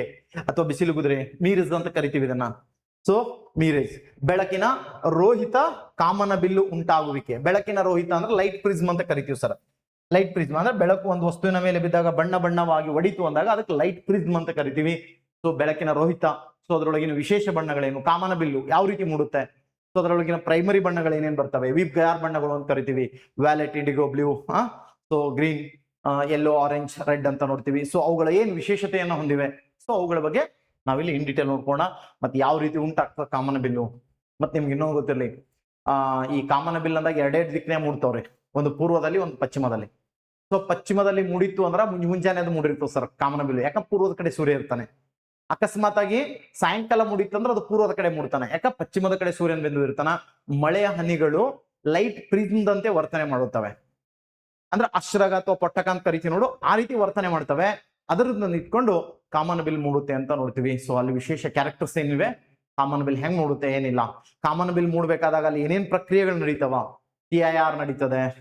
ಸೊ ಡಿಸ್ಪರ್ಷನ್ ಆಫ್ ಲೈಟ್ ಅಂತ ನೋಡ್ತೀವಿ, ರಿಫ್ಲೆಕ್ಷನ್ ಆಫ್ ಲೈಟ್, ಆಮೇಲೆ ಟೋಟಲ್ ಇಂಟರ್ನಲ್ ರಿಫ್ರಾಕ್ಷನ್. ಸೊ ಈ ರೀತಿ ಪ್ರಶ್ನೆಗಳು ಬರ್ತವೆ ಸರ್. ಅವುಗಳನ್ನ ನಾನು ಡಿಟೇಲ್ ಚಿತ್ರ ಹಾಕಿ ತಿಳಿಸ್ಕೊಡೋ ಪ್ರಯತ್ನವನ್ನ ಮಾಡ್ತೀನಂತೆ. ಫಸ್ಟ್ ಏನ್ ನಡೀತದ, ಡಿಸ್ಪರ್ಷನ್ ಆಫ್ ಲೈಟ್, ಬೆಳಕಿನ ವರ್ಣ ವಿಭಜನೆ ಆಗ್ತದ. ಆಮೇಲೆ TIR ನಡೀತದೆ, ಟೋಟಲ್ ಇಂಟರ್ನಲ್ ರಿಫ್ಲೆಕ್ಷನ್ ನಡೀತದೆ. ಆಮೇಲೆ ರಿಫ್ರಾಕ್ಷನ್, ವಕ್ರೀಭವನ ನಡೀತದ. ವಕ್ರೀಭವನ ಮೂಡಿ ಕಾಮನ ಬಿಲ್ ಮೇಲೆ ನಮ್ಗೆ ಕೆಳಕೂತವರೆಗೂ ಕಾಣ್ತದ ಅಂತ ನೋಡ್ತೀವಿ. ಸೊ ಈ ಎಲ್ಲ ಕಾನ್ಸೆಪ್ಟ್ ಅನ್ನ ನಾವಿಲ್ಲಿ ಈ ಟಾಪಿಕ್ ಅಲ್ಲಿ ನೋಡೋಣ. ಇದು ಅದ್ಭುತವಾದ ಟಾಪಿಕ್, ಸಾಕಷ್ಟು ಇಂಟ್ರೆಸ್ಟಿಂಗ್ ಇದೆ. ಬಟ್ ಇಲ್ಲೊಂದ್ ಸ್ವಲ್ಪ ಈ ಸ್ನೇಲ್ನ ನಿಯಮಗಳು ಇವೇನು ವಕ್ರೀಭವನ ಇದು ತಿರುಸ್ತಿರ್ತೀನಿ ನೋಡ್ರಿ, ಚಿತ್ರ ಹಾಕಿ ಡಯಾಗ್ರಾಮ್ ಹಾಕಿ ಬರೆಯೋದಿರ್ತದ. ಸ್ವಲ್ಪ ನಿಮ್ಗೆ ಏನಂದ್ರೆ ಅಲ್ಲಿ ನಾ ಹೇಳ್ತಿರ್ತೀನಿ ಕ್ಯಾಲ್ಕುಲೇಷನ್ ಮಾಡಿ, ಇಷ್ಟು ದೂರದಾಗ ಹೋದಾಗ ಈ ತರ ಪ್ರತಿಬಿಂಬ ಮೂಡುತ್ತೆ, ಈ ತರ ಬೀಳುತ್ತೆ. ಸೊ ಅಲ್ಲೊಂದ್ ಸ್ವಲ್ಪ ಕನ್ಫ್ಯೂಷನ್ ಆಗ್ತಿರ್ಬಿಟ್ರೆ ಈ ಟಾಪಿಕ್ ಈಸಿ ಇದೆ. ನೀವು ಸಣ್ಣವರಿದ್ದಾಗ ಏನ್ ಮಾಡಿರ್ಬೇಕು, ಪೀನ ದರ್ಪಣ ತಗೊಂಡು ಆಟ ಆಡಿರ್ಬೇಕು, ನಿಮ್ನ ದರ್ಪಣ ತಗೊಂಡು ಆಟ ಆಡಿರ್ಬೇಕು, ಅಂದ್ರೆ ಭಾಳ ಚಂದ ತಿಳಿತದ. ಬೆಂಕಿ ಹಚ್ಚೋದು ಮಾಡಿರ್ತೀರಿ ಸರ್, ನಿಮ್ಗೆ ಗೊತ್ತಿರಲ್ಲ ಅಷ್ಟೇ. ಒಮ್ಮುಖ ದರ್ಪಣ, ಪೀನ ದರ್ಪಣ ಅಂತ ಕರಿತೀವಿ. ಹಿಂಗಿಡ್ದು ಕೈಗಾರ ಹಚ್ಚಿ ಬೆಂಕಿ ಹಚ್ಕೊಂಡಿರ್ತೀರಿ, ಸುಟ್ಕೊಂಡಿರ್ತೀರಿ ಅಥವಾ ಬೆಂಕಿ ಹಚ್ಚಿರ್ತೀರಿ. ಸೊ ಅವೆಲ್ಲ ಹೆಂಗ್ ಮೂಡ್ತಾವ ಹೆಂಗಿಲ್ಲ ಯಾಕೆ ಮೂಡ್ತಾವ ಅನ್ನೋದನ್ನ ಇಲ್ಲಿ ದರ್ಪಣಗಳನ್ನ ನೋಡುವಾಗ ಸೊ ಮತ್ತೆ ಚಸ್ಮಾ ಸ್ಪೆಕ್ಟ್ ಹಾಕೋತೀವಿ ನೋಡ್ರಿ, ಸ್ಪೆಕ್ಟ್ ಹಾಕೋಬೇಕಾದಾಗ ಅಲ್ಲಿ ಬರೋ ಇದು ಬರ್ತಾವ ಲೆನ್ಸ್ಗಳು ಬರ್ತವೆ. ಲೆನ್ಸ್ಗಳಿಗೂ ದರ್ಪಣಗಳಿಗೂ ಅಪೋಸಿಟ್ ಅವ್ರಿ. ಪೀನ ಮಸೂರ ಏನ್ ಮಾಡ್ತದ ಕೆಲಸ ಅಲ್ಲಿ ನಿಮ್ನ ದರ್ಪಣ ಮಾಡತ್ತೆ, ನಿಮ್ನ ಮಸೂರ ಏನ್ ಮಾಡ್ತದಲ್ಲಿ ಪೀನ ದರ್ಪಣ ಮಾಡತ್ತೆ. ಎರಡೂ ಅಪೋಸಿಟ್ ಮಾಡ್ತಾವ. ಒಂದು ಬೆಳಕನ್ನ ಡೈವರ್ಜನ್ ಮಾಡ್ತದ ಅಂತಂದ್ರ ಯಾವುದು ಪೀನ ಮಸೂರ ಬೆಳಕನ್ನ ಡೈವರ್ಸ್ ಮಾಡ್ತದ, ಅದೇ ಪೀನ ದರ್ಪಣ ಅಂತ ಬಂದ್ರ ಕನ್ವರ್ಸ್ ಮಾಡ್ತದ. ಅಪೋಸಿಟ್ ಕೆಲಸ ಮಾಡ್ತವೆ. ಯಾಕೆ ಏನು ಅಂತಕ್ಕಂಥದ್ದನ್ನ ಈ ಕಾನ್ಸೆಪ್ಟ್ ಅನ್ನ ಹೇಳುವಾಗ ನಿಮ್ಗ ಅಲ್ಲಿ ತಿಳಿಸ್ಕೊಡ್ತೀನಿ ಅಂತ ಅಷ್ಟೇ. ಸೊ ಇನ್ನ ನೆಕ್ಸ್ಟ್ ಟಾಪಿಕ್ ಅನ್ನ ನೋಡ್ಕೊತ ಬರೋಣ. ಯಾವ್ದು ಕೇಳಿದ್ರೆ ಶಬ್ದ. ಮೂರನೇ ಇಂಟ್ರೆಸ್ಟಿಂಗ್ ಟಾಪಿಕ್ ಅಂತ ಹೇಳಿದೆ ಸೌಂಡ್. ಈಗ ನಾವು ಒದರಾಡ್ಲಕತ್ತೀನಲ್ಲ ಇದನ್ನ ಸೌಂಡ್ ಅಂತ ಕರಿತೀವಿ. ಇದು ಕಂಪನದ ಮೂಲಕ ನಡೀತದೆ ಅಂತ ಕೇಳ್ತೀವಿ. ಸೌಂಡ್ ಚಲಿಸ್ಬೇಕಾದ್ರೆ, ಬೆಳಕು ಹೋಗ್ಬೇಕಾದ್ರೆ, ಉಷ್ಣ ಹೋಗ್ಬೇಕಾದ್ರೆ ಏನ್ ಬೇಕಾಗಿಲ್ಲ, ಯಾವುದೇ ಮಾಧ್ಯಮ ಅವಶ್ಯಕತೆ ಇಲ್ಲ ಸರ್. ಮಾಧ್ಯಮ ಇಲ್ಲಂದ್ರೂ ಕೂಡ ಚಲಿಸ್ತವೆ. ಆದ್ರೆ ಸೌಂಡ್ ಆಗ್ಬೇಕಂದ್ರ ಮಾಧ್ಯಮ ಬೇಕೇ ಬೇಕು, ಮಾಧ್ಯಮದ ಕಂಪನ ಬೇಕು. ಕಂಪನ ಇಲ್ಲದೆ ಸೌಂಡ್ ಚಲಿಸೋದಿಲ್ಲ ಅಥವಾ ಸೌಂಡ್ ಉತ್ಪತ್ತಿ ಆಗೋದಿಲ್ಲ ಅಂತ ನೋಡ್ತೀವಿ. ಚಂದ್ರನಲ್ಲಿ ಹೋಗಿ ನಿಂತು ಮಾತನಾಡಿದರೆ ಶಬ್ದವೂ ಕೇಳುವುದಿಲ್ಲ ಅಂತ ಕೇಳ್ತಾನೆ. ಯಾಕಂತ ಕೇಳಿದ್ರೆ ಚಂದ್ರನಲ್ಲಿ ಗಾಳಿ ಮಾಧ್ಯಮವಿಲ್ಲ, ಮಾಧ್ಯಮ ಇಲ್ಲ. ಸೊ ಶಬ್ದವು ಅಂತ ಕೇಳ್ತಾನೆ. ಸಾಂದ್ರತೆ, ವಸ್ತುವಿನ ಸಾಂದ್ರತೆ ಹೆಚ್ಚಾದಷ್ಟು ಶಬ್ದದ ವೇಗವು ಹೆಚ್ಚಾಗತ್ತೆ. ಆದ್ರೆ ಬೆಳಕು ಸಾಂದ್ರತೆ ಹೆಚ್ಚಾದಷ್ಟು ಬೆಳಕಿನ ವೇಗ ಕಡಿಮೆ ಆಗತ್ತೆ. ಅಲ್ಲಿ ಸಾಂದ್ರತೆ ಇಲ್ಲ, ಝೀರೋ ಮೀಡಿಯಾ ಅಂದ್ರೆ ಬಹಳ ಸ್ಪೀಡ್ ಹೋಗ್ತದೆ ಬೆಳಕು. ಅದರ ಶಬ್ದ ಹೆಚ್ಚು ಸಾಂದ್ರ ಇದ್ರೆ ಮಾತ್ರ ಹೋಗ್ತದೆ. ಜೀರೋ ಮೀಡಿಯಾ ಅಂತಂದ್ರೆ ಏನು ಮಾಧ್ಯಮ ಇಲ್ಲ ಅಂತಂದ್ರೆ ಶಬ್ದ ಚಲಿಸೋದೇ ಇಲ್ಲ ಅಂತ ನೋಡ್ತೀವಿ. ಈ ಕಾನ್ಸೆಪ್ಟ್ ಗಳನ್ನ ಇಟ್ಕೊಂಡು ಇಲ್ಲಿ ಏನೇನ್ ಕೇಳ್ಯಾನ ನೋಡಮಂತ. ಶಬ್ದ ತರಂಗಗಳು, ಅವುಗಳು ಅಡ್ಡ ತರಂಗಗಳಿದ್ವು ಸರ್, ಅಥವಾ ಲಂಬ ತರಂಗಗಳಂತ ಕರಿತೀವಿ. ಇವೆಲ್ಲ ವಿದ್ಯುತ್ ತರಂಗಗಳು, ಉಷ್ಣ ತರಂಗಗಳು ಎಲ್ಲ ಹಿಂಗ್ ಬರ್ತವೆ. ಆದ್ರೆ ವಿಶೇಷ ಅಂತ ಕೇಳಿದ್ರೆ ಶಬ್ದ ತರಂಗಗಳು ನೀಳ ತರಂಗಗಳು, ಲ್ಯಾಂಗಿಟ್ಯೂಡಲ್ ವೇವ್ಸ್ ಅಂತ ಕರಿತೀವಿ, ಅಥವಾ 180 ಡಿಗ್ರಿ ತರಂಗಗಳಾಗಿದೆ ಅಂತ ನೋಡ್ತೀವಿ. ಈ ತರ ಇರ್ತಾವ ಸರ್, ನೀಳ ತರಂಗಗಳು ಇರ್ತವೆ ಅಥವಾ 180 ಡಿಗ್ರಿ ಇರ್ತಾವ ಅಂತ ನೋಡ್ತೀವಿ. ಎಲ್ಲೇ ಈ ತರಂಗ ಬಂದ್ರೆ ಮಾತ್ರ ಶಬ್ದ ಬರ್ತದೆ. ಭೂಕಂಪನದ ತರಂಗಗಳು ಪ್ರೈಮರಿ ವೇವ್ಸ್ ಮಾತ್ರ ಈ ತರದವ್ರಿ. ಹಂಗಾಗಿ ಪ್ರೈಮರಿ ವೇವ್ಸ್ ಏನ್ ಮಾಡ್ತಾವ, ಭೂಕಂಪದಲ್ಲಿ ಶಬ್ದ ಉತ್ಪತ್ತಿ ಮಾಡ್ತಾವ ಅಂತ ನೋಡ್ತೀವಿ. ಸೊ ಯಾವುದೇ ತರಂಗಗಳಿರ್ಲಿ ನೀಳ ಅಥವಾ 180 ಡಿಗ್ರಿ ಇದ್ರೆ ಮಾತ್ರ ಶಬ್ದೋತ್ಪತ್ತಿಯನ್ನ ಮಾಡ್ತಾವ. ಇದು ಕಾನ್ಸೆಪ್ಟ್ ನಮ್ಗೆ ಗೊತ್ತಿರ್ಲಿ. ಶಬ್ದ ತರಂಗಗಳು ಅಂತ ನೋಡ್ತೀವಿ ಸರ್. ಇದಾದ್ಮೇಲೆ ಏನ್ ಬರ್ತದೆ, ತರಂಗಾಂತರ, ಅವಧಿ, ಆವರ್ತನ ಅಂತ ಕರಿತೀವಿ. ಸೊ ಶಬ್ದದ ಆವರ್ತನಗಳನ್ನ ನಾವು ಫ್ರೀಕ್ವೆನ್ಸಿಗಳಲ್ಲಿ ಹೇಳ್ತೀವಿ. ಹರ್ಡ್ಜ್ ಮಾನದಲ್ಲಿ ಹೇಳ್ತೀವಿ. ಹರ್ಡ್ಜ್ ಮಾನದಲ್ಲಿ 0 to 20 ಹರ್ಡ್ಜ್ ಇನ್ಫ್ರಾಸಾನಿಕ್ ಸೌಂಡ್ಸು, 20 to 20,000 ಹರ್ಡ್ಜ್ ಅಥವಾ 20 kH ಹರ್ಡ್ಜ್ ಅಂತ ಕರಿತೀವಿ, ಅದನ್ನು ಸಾನಿಕ್ ಸೌಂಡ್ಸು. ಅದಾದ್ಮೇಲೆ ಅಲ್ಟ್ರಾಸಾನಿಕ್ ಸೌಂಡ್ಸ್ ಅಂತ ಕರಿತೀವಿ. 20 kHz ಗಿಂತ ಹೆಚ್ಚಿನ ಶಬ್ದದ ತರಂಗಗಳನ್ನ ಅಲ್ಟ್ರಾಸಾನಿಕ್ ಸೌಂಡ್. ಅಲ್ಟ್ರಾಸಾನಿಕ್ ಸೌಂಡ್ ನ ಉಪಯೋಗಗಳು ಅಂತ ಕೇಳ್ತಾನೆ. ನಮ್ಗೆ ಏನು ಹೊಟ್ಟೆ ಒಳಗೆ ಸ್ಕ್ಯಾನ್ ಮಾಡ್ತಾರಲ್ಲ ಸರ್, ಅಥವಾ ಲಿಂಗ ಪತ್ತೆ ಹಚ್ತಾರಲ್ಲ, ಸೊ ಅವುಗಳಲ್ಲೆಲ್ಲ 30 kHz ನ ಒಂದು ತರಂಗಗಳನ್ನ ಬಳಸ್ಕೋತೀವಿ ಅಂತ ನೋಡ್ತೀವಿ ಸ್ಕ್ಯಾನಿಂಗ್ ಗಳಲ್ಲಿ. ಅಲ್ಲಿ ಅಂದ್ರೆ ಮತ್ತೆ ಈ ಡ್ರೈ ವಾಶ್ ಮಾಡ್ತಾರ ನೋಡ್ರಿ, ಅವುಗಳಲ್ಲಿ. ಮತ್ತೆ ಈ ಒಂದು ಸೋನಾರ್ ಸಾಧನಗಳನ್ನ ಬಳಸಬೇಕಾದಾಗ ಅವುಗಳಲ್ಲಿ ಸೋನಾರ್ ಕೆಲಸ ಮಾಡೋದು. ಕೆಲವೊಂದು ಕಡೆ ಏನ್ ಮಾಡ್ತೀವಿ, ಸೌಂಡ್ ಅನ್ನ ಬಿಟ್ಕೊಂಡು ಸೌಂಡ್ ಅನ್ನ ತಗೊಂಡು ಏನ್ ಮಾಡ್ತೀವಿ, ಸೊ ಕೆಲವು ಕಾರ್ಯಗಳನ್ನ ಮಾಡ್ಕೋತೀವಿ ಅಂತ ನೋಡ್ತೀವಿ ಸರ್. ಅದ್ರಾಗ ಸ್ಪೆಷಲಿ ಶಬ್ದದ ಈ ಒಂದು ಚಲನೆ ಅಂದಾಗ ultrasonic sound, infrasonic sound and sonic sounds ಅಂತ ಸೌಂಡ್ ಅಂತ ಬರ್ತವೆ. ಈ ಒಂದು ಯಾವುದು ಬಾವಲಿಗಳು ಚಲಿಸೋದು, ಮತ್ತು ತಳಭಾಗದಲ್ಲಿ ನೀರಿನ ತಳದಲ್ಲಿ ಈ ಒಂದು ತಿಮಿಂಗಲಗಳು ಮತ್ತು ವೇಲ್ಸ್ ಅಂತ ಕರಿತೀವಿ, ತಿಮಿಂಗಲಗಳು ಮತ್ತು ಡಾಲ್ಫಿನ್ಗಳು ಚಲನೆ ಮಾಡೋದು, ಯಾವ ರೀತಿ ಆಹಾರ ಹುಡುಕೋದು ಕೇಳ್ತಾನ, ಅವು ಕೂಡ ಶ್ರವಣಾತೀತ ಅಲ್ಟ್ರಾಸಾನಿಕ್ ಸೌಂಡ್ ಅನ್ನ ಬಳಕೆ ಮಾಡ್ಕೋತಾವ ಅಂತ ನೋಡ್ತೀವಿ ಸರ್. ಡಾಪ್ಲರ್ ನಿಯಮ ಅಂತ ಬರ್ತದೆ ಇಲ್ಲಿ. ಆ ಡಾಪ್ಲರ್ ನಿಯಮಗಳನ್ನ ಹೇಳ್ಬೇಕಾದಾಗ ಸಾಕಷ್ಟು ಕಾನ್ಸೆಪ್ಟ್ ಗಳನ್ನ ಇಲ್ಲಿ ಸೋನಾರ ಅವು ಇವು ಸಾಧನಗಳೇನ್ ಬರ್ತಾವ ನೋಡ್ರಿ. ರಡಾರ್ ಗನ್ ಅಂತ ಬರ್ತದೆ ಸರ್, ಟ್ರಾಫಿಕ್ ಪೊಲೀಸರು ಬಳಸೋತ ರಡಾರ್ ಗನ್ನ. ಓವರ್ ಸ್ಪೀಡ್ ಅನ್ನು ಪತ್ತೆ ಹಚ್ಚಕ್ ಬಳಸ್ತೀವಿ. ಸೊ ಅಲ್ಟಿಮೀಟರ್ ಅಂತ ಬರ್ತದೆ, ಎತ್ತರದಲ್ಲಿ ವಿಮಾನ ಹಾರ್ತಿತ್ತಂದ್ರೆ ಅದನ್ನ ಲೆಕ್ಕಾಚಾರ ಹಾಕೋದು ಸರ್. ಅಲ್ಲಿ ನಾವು ಏನ್ ಮಾಡ್ತೀವಿ, ಈ ಡಾಪ್ಲರ್ ಪರಿಣಾಮಗಳನ್ನ ಬಳಸ್ಕೋತೀವಿ ಅಂತ ನೋಡ್ತೀವಿ. ಸೊ ಅವುಗಳ ಬಗ್ಗೆ ನಾವು ನೋಡ್ಕೊತ ಬರೋಣ ಅಂತ. ಆವರ್ತನಕ, ಇನ್ಫ್ರಾಸಾನಿಕ, ಅಲ್ಟ್ರಾಸಾನಿಕ ತರಂಗಗಳ ಬಗ್ಗೆ ನಾವು ನೋಡೋಣ. ಇನ್ಫ್ರಾಸಾನಿಕ್ ಅಂತಂದ್ರೆ ಇವುಗಳು ಕೀಟಗಳು ಹಿಡಿದು ಸಣ್ಣ ಜೀವಿಗಳು ಉತ್ಪತ್ತಿ ಮಾಡ್ತಾವ ಸರ್. ನಮ್ ಕಿವಿ ಕೇಳಲ್ರಿ ಇನ್ಫ್ರಾಸಾನಿಕ್ ಸೌಂಡ್ಗಳು. ಮತ್ತೆ ಯಾವ ಕೇಳ್ತಾವ ಅಂದ್ರೆ ಮೂಗಿನ ಮುಂದೆ ಉದ್ದು ಕೂದಲು ಇರ್ತಾವ ನೋಡ್ರಿ, ನಾಯಿ, ಬೆಕ್ಕ, ಅವುಗಳಿಗೆ ಗೊತ್ತಾಗ್ತದ ಸರ್. ಮೊಲ, ಇಲಿ, ಅವುಗಳಿಗೆ ಗೊತ್ತಾಗ್ತದ. ನಮಗ್ ಗೊತ್ತಾಗಲ್ರಿ ಇನ್ಫ್ರಾಸಾನಿಕ್ ಸೌಂಡ್. ಹಮಾರಾ ಕುತ್ತಾ ಹಮಾರೆ को हमारा तरफ से इशारा करके बवो करे तो समझना वो पागल हो गया और क्या तो चल रही इधर. ಅಂದ್ರೆ ಏನೋ ಆಗ್ಯದಿಲ್ಲಿ ಅಥವಾ ಅದು ಹುಚ್ಚಾಗ್ಯದ ಅಂದಂಗ. ಎರಡೇ ಸಿಂಪಲ್ ಥಿಂಗ್ಸು. ಪಟ್ಟನೆ ಎಚ್ಚೆತ್ಕೋಬೇಕು. ನಾವು ಮನ್ಯಾಗಿದ್ದೇವು, ನಮ್ಮ ನೋಡಿ ನಾಯಿ ಬಗಳಕತ್ತ ಮುಂದ್ ನಿಂತಂದ್ರ ನಮ್ಮನ್ನೇ ನೋಡಿ ಬಗಳಕತ್ತಂದ್ರ ಮನಿ ಬಿಟ್ಟು ಹೊರಗೆ ಬಾ ಅನ್ನಂಗ. ಯಾಕಂದ್ರೆ ಅದು ಗೊತ್ತಾಗ್ತದೆ ಈ ಶಬ್ದ ಭೂಕಂಪನಾಲೆ ಬರ್ತಾವಂತ. ಪ್ರೈಮರಿ ವೇವ್ಸ್ ಬರ್ತಾವ ನೋಡ್ರಿ, ಫಸ್ಟ್ ಶಬ್ದ ಮಾಡ್ಕೊಂಡ್ ಬಂದಿರ್ತಾವ, ನಮ್ಗೆ ಗೊತ್ತಾಗಲ್ಲ. ಇನ್ಫ್ರಾಸಾನಿಕ್ ಬಂದಿರ್ತಾವ, ಆಮೇಲೆ ಸಾನಿಕ್ ಆಗ್ತಾವ.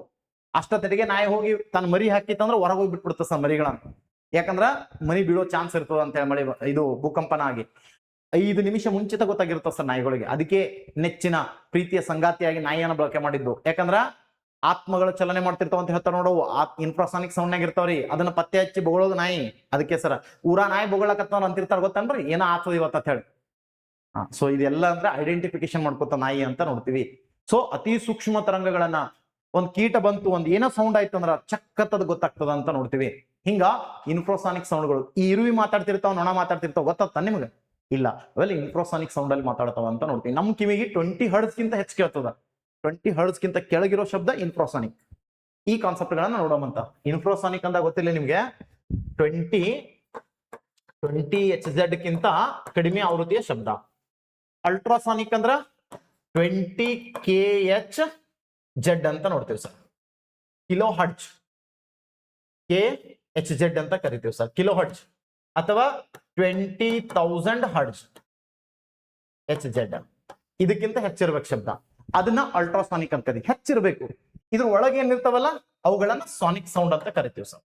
ಸಾನಿಕ್ ಸೌಂಡ್ ನಮ್ ಕಿವಿ ಕೇಳ್ತಾವಲ್ಲ ಆ ಶಬ್ದಗಳು ಅಂತ ಕರಿತೀವಿ. ಶಬ್ದ ತರಂಗಗಳು, ಸೋನಾರ್ ಪ್ರತಿಧ್ವನಿ, ಸೋನಾರ್ ಸಾಧನ, ಸೌಂಡ್ ನ್ಯಾವಿಗೇಷನ್ ಅಂಡ್ ರೇಂಜಿಂಗ್ ಅಂತ ಬರುತ್ತೆ ಸರ್. ನೀರಿನೊಳಗಿನ ವಸ್ತುಗಳನ್ನ ಪತ್ತೆ ಹಚ್ಚಲಕ್. ನೀರ್ ಮೇಲೆ ಒಂದು ಹಡಗದತ್ತಂದ್ರ, ನೀರೊಳಗೆ ಒಂದು ಸಬ್ಮೆರಿನ್ ಹೊಂಟದಂದ್ರೆ ಇದನ್ನ ಡಿಟೆಕ್ಟ್ ಮಾಡ್ಬೇಕಾದ್ರ ಇಲ್ಲಿ ನಾವು ಸೋನಾರ್ ಸಾಧನವನ್ನ ಬಳಸ್ತೀವಿ ಸರ್. SONAR ಅಂತ ಕರಿತೀವಿ. Sonar, sound navigation and ranging ಅಂತ ಕರಿತೀವಿ ಸರ್. ಸೋನಾರ್ ಸಾಧನ ಬರುತ್ತೆ, ಇಲ್ಲಿ ಡಿಟೆಕ್ಟರ್ ಬರುತ್ತೆ, ಎಮಿಟರ್ ಬರುತ್ತೆ. ಸೊ ಅದು ಡಿಟೆಕ್ಟ್ ಮಾಡಿ ಹೇಳ್ತದ, ಕ್ಯಾಲ್ಕುಲೇಷನ್ ಆಗ್ತದ. ಸೊ ಅದು ಟೈಮಿಂಗ್ ಹೆಂಗಿರ್ತದೆ, ನೀರೊಳಗ 1.5 ಕಿಲೋಮೀಟರ್ ಹೋಗ್ತದೆ ಸರ್ ಬೆಳಕು, ಇದು ಶಬ್ದ ಒಂದು ಸೆಕೆಂಡ್ಗೆ 1.5 ಕಿಲೋಮೀಟರ್ದಷ್ಟು ಹೋಗೋ ಬೆಳಕು ಶಬ್ದವು ತರಂಗವು.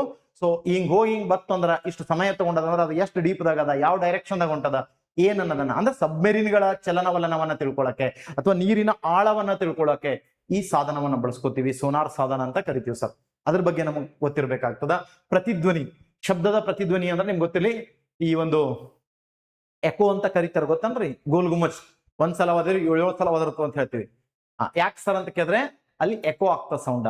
ನಾವು ಶಬ್ದೋತ್ಪತ್ತಿ ಮಾಡುವ ಸ್ಥಳ ಮತ್ತು ಎದುರಿನ ಗೋಡೆಯ ನಡುವೆ 17 ಮೀಟರ್ಗಿಂತ ಹೆಚ್ಚು ದೂರ ಇತ್ತು ಅಂತಂದ್ರೆ ಏನಾಗ್ತದ, ಎಕೋ ಆಗ್ತದ ಅಂತ ನೋಡ್ತೀವಿ. ಅಥವಾ ಕೋಣೆ ಒಂದರ ಒಳಗಡೆ ಸಣ್ಣದಿದ್ರು ಕೂಡ ಯಾವುದೇ ವಸ್ತುಗಳು ಇರ್ಲಿಲ್ಲ ಅಂದ್ರೆ ಎಕೋ ಆಗ್ತದ ಸರ. ಯಾಕಂದ್ರೆ ಅಲ್ಲಿ ಶಬ್ದ ಹಿಡ್ಕೊಳಕ್ ಯಾವ ಇರಲ್ರಿ, ನಾವು ಅದರ ಶಬ್ದ ಇಲ್ಲಿ ಬಿಡದ, ಅಲ್ಲಿ ಬಿಡದ, ಇಲ್ಲಿ ಬಡದಲ್ಲಿ 0.1 ಸೆಕೆಂಡ್ಗಿಂತ ಮುಂಚೆ ಕೇಳಿದ ಎಲ್ಲಾ ಶಬ್ದವನ್ನ ಒಂದೇ ಗ್ರಹಿಸ್ತದ ನಮ್ ಕಿವಿ. ಆನಂತರ ಬಂದ ಶಬ್ದವನ್ನ ಮತ್ತೊಂದೊಂದು ತೋತದ. ಈಗ ನಾ ಮಾತಾಡಿನಿ, 0.1 ಸೆಕೆಂಡ್ ಒಳಗಡೆ ಏನ್ ಬಂದದ ಅದು ಒಂದ್ ಶಬ್ದ ಅಂತ ತೊಗೊಂಡದ, ಮತ್ ಬಡದ ಲೇಟ್ ಆಗಿ ಮತ್ತೊಂದು ಬಡಿತದ, ಅವ ನಮ್ಗೇನ್ ಕೇಳ್ತದ, ಎಕೋ ಆಗಿ ಕೇಳ್ತದ ಅಂತ ನೋಡ್ತೀವಿ. ಅದ್ರ ಉಪಯೋಗಗಳದಾವ ಸರ್. ಬಾವಲಿಗಳ ಚಲಿಸ್ತಾವ ನೋಡ್ರಿ, ಅದನ್ನ ಇಟ್ಕೊಂಡೇ ಚಲಿಸ್ತಾವ. ಅದನ್ನ ಇಟ್ಕೊಂಡೆ, ಎಕೋ ಇಟ್ಕೊಂಡೇ ಚಲಿಸ್ತಾವ. ನೀರಿನ ಆಳವನ್ನು ಅಳತೆ ಮಾಡ್ಬೇಕಾದಾಗ ಒಂದು ನಾಣ್ಯವನ್ನು ಒಗದ್ರೆ ಸಾಕು, ನೀರು ಎಷ್ಟು ಆಳದಲ್ಲಿ ಅದಂತ ನಮ್ಗೆ ಪತ್ತೆ ಹಚ್ಚದ. ಅದು ಕೂಡ ಈ ಪ್ರತಿಧ್ವನಿಯಿಂದ, ಪ್ರತಿಫಲನದಿಂದನೇ ಗೊತ್ತಾಗ್ತದೆ, ಶಬ್ದ ಪ್ರತಿಫಲನದಿಂದ ಗೊತ್ತಾಗ್ತದೆ ನೋಡ್ತೀವಿ. ಡಾಪ್ಲರ್ ನಿಯಮಗಳಂತ ಕರಿತೀವಲ್ಲ, ಡಾಪ್ಲರ್ ನಿಯಮಗಳಲ್ಲಿ ಬಳಸ್ಕೊಳ್ಳೋದೇ ಶಬ್ದದ ಪ್ರತಿಫಲನವನ್ನ ಅಂತ ನೋಡ್ತೀವಿ ಸರ್. ಅಲ್ಲಿ ನಿಮ್ಗೆ ಗೊತ್ತಿರ್ಲಿ ಸರ್, ವಿಶೇಷವಾಗಿ ಪ್ರತಿಧ್ವನಿ ಅಂದ್ರೆ ಎಕೋ. ಎಕೋ ಯಾಕೆ ಆಗ್ತದ ಏನಿಲ್ಲ, 0.1 ಸೆಕೆಂಡ್ ಬೆಳಕು ಎಷ್ಟು ಚಲಿಸ್ತದ, 34 ಮೀಟರ್ ಚಲಿಸ್ತದ್ರಿ. ಈ 34 ಮೀಟರ್ ಕಿಂತ ದೂರ ಹೋಗಿ ಬರ್ಬೇಕು ಶಬ್ದ. ಅಂದ್ರೆ 17 ಮೀಟರ್ ದೂರ ಗೋಡೆ ಇತ್ತಂದ್ರ ನಾ ಮಾತಾಡಿದ ಮಾತು ಅಲ್ಲಿ ಹೋಗಿ ಬಡದು ವಾಪಸ್ ಬರ್ಲಕ್ಕೆ ಎಷ್ಟಾಗ್ತದ, 34ಕ್ಕಿಂತ ಹೆಚ್ಚಾಗ್ತದ. ಹಂಗಾಗಿ 0.1 ಸೆಕೆಂಡ್ಗಿಂತ ಹೆಚ್ಚು ಟೈಮ್ ತಗೊಂಡ್ಬಿಡ್ತದ. ಅವ ನಮ್ ಕಿವ್ಯಾಗ ಏನ್ ಕೇಳ್ತದೋ ಎಕೋ ಆಗಿ ಮತ್ತೊಂದು ಧ್ವನಿಯಾಗಿ ಕೇಳ್ತದ. ಸೊ ಈ ಕಾನ್ಸೆಪ್ಟ್ ಅನ್ನ ನಿಮ್ಗೆ ಡೀಟೇಲ್ ಆಗಿ ತಿಳಿಸಿ ಲೆಕ್ಕಾಚಾರ ಮಾಡಿ ಹೇಳ್ತೀನಿ ಅಂತ. ಇಲ್ಲ ಅಲ್ಟ್ರಾಸಾನಿಕ್ ಸೌಂಡ್, ಹೊಟ್ಟಿ ಒಳಗೆ ಏನಾರ ಹೊಕ್ಕದಂದ್ರ ಏನ್ ಮಾಡ್ತಾರ, ಸ್ಕ್ಯಾನ್ ಮಾಡ್ತಾರ ಅಂತ ಹೇಳ್ತಾರ ನೋಡ್ರಿ. 30 kHz ಗಿಂತ ಹೆಚ್ಚು, ಇಲ್ಲಿ 30 kH 20 kH ಗಿಂತ ಹೆಚ್ಚು ಅಂತ ಹೇಳಿನಿ ಅಲ್ಟ್ರಾಸಾನಿಕ್. ಆದ್ರೆ ನಮಗ್ ಬಳಸೋದು ಎಷ್ಟಲ್ಲಿ, 30 kHz ಅಂತ ಕರಿತೀವಿ ಸರ್.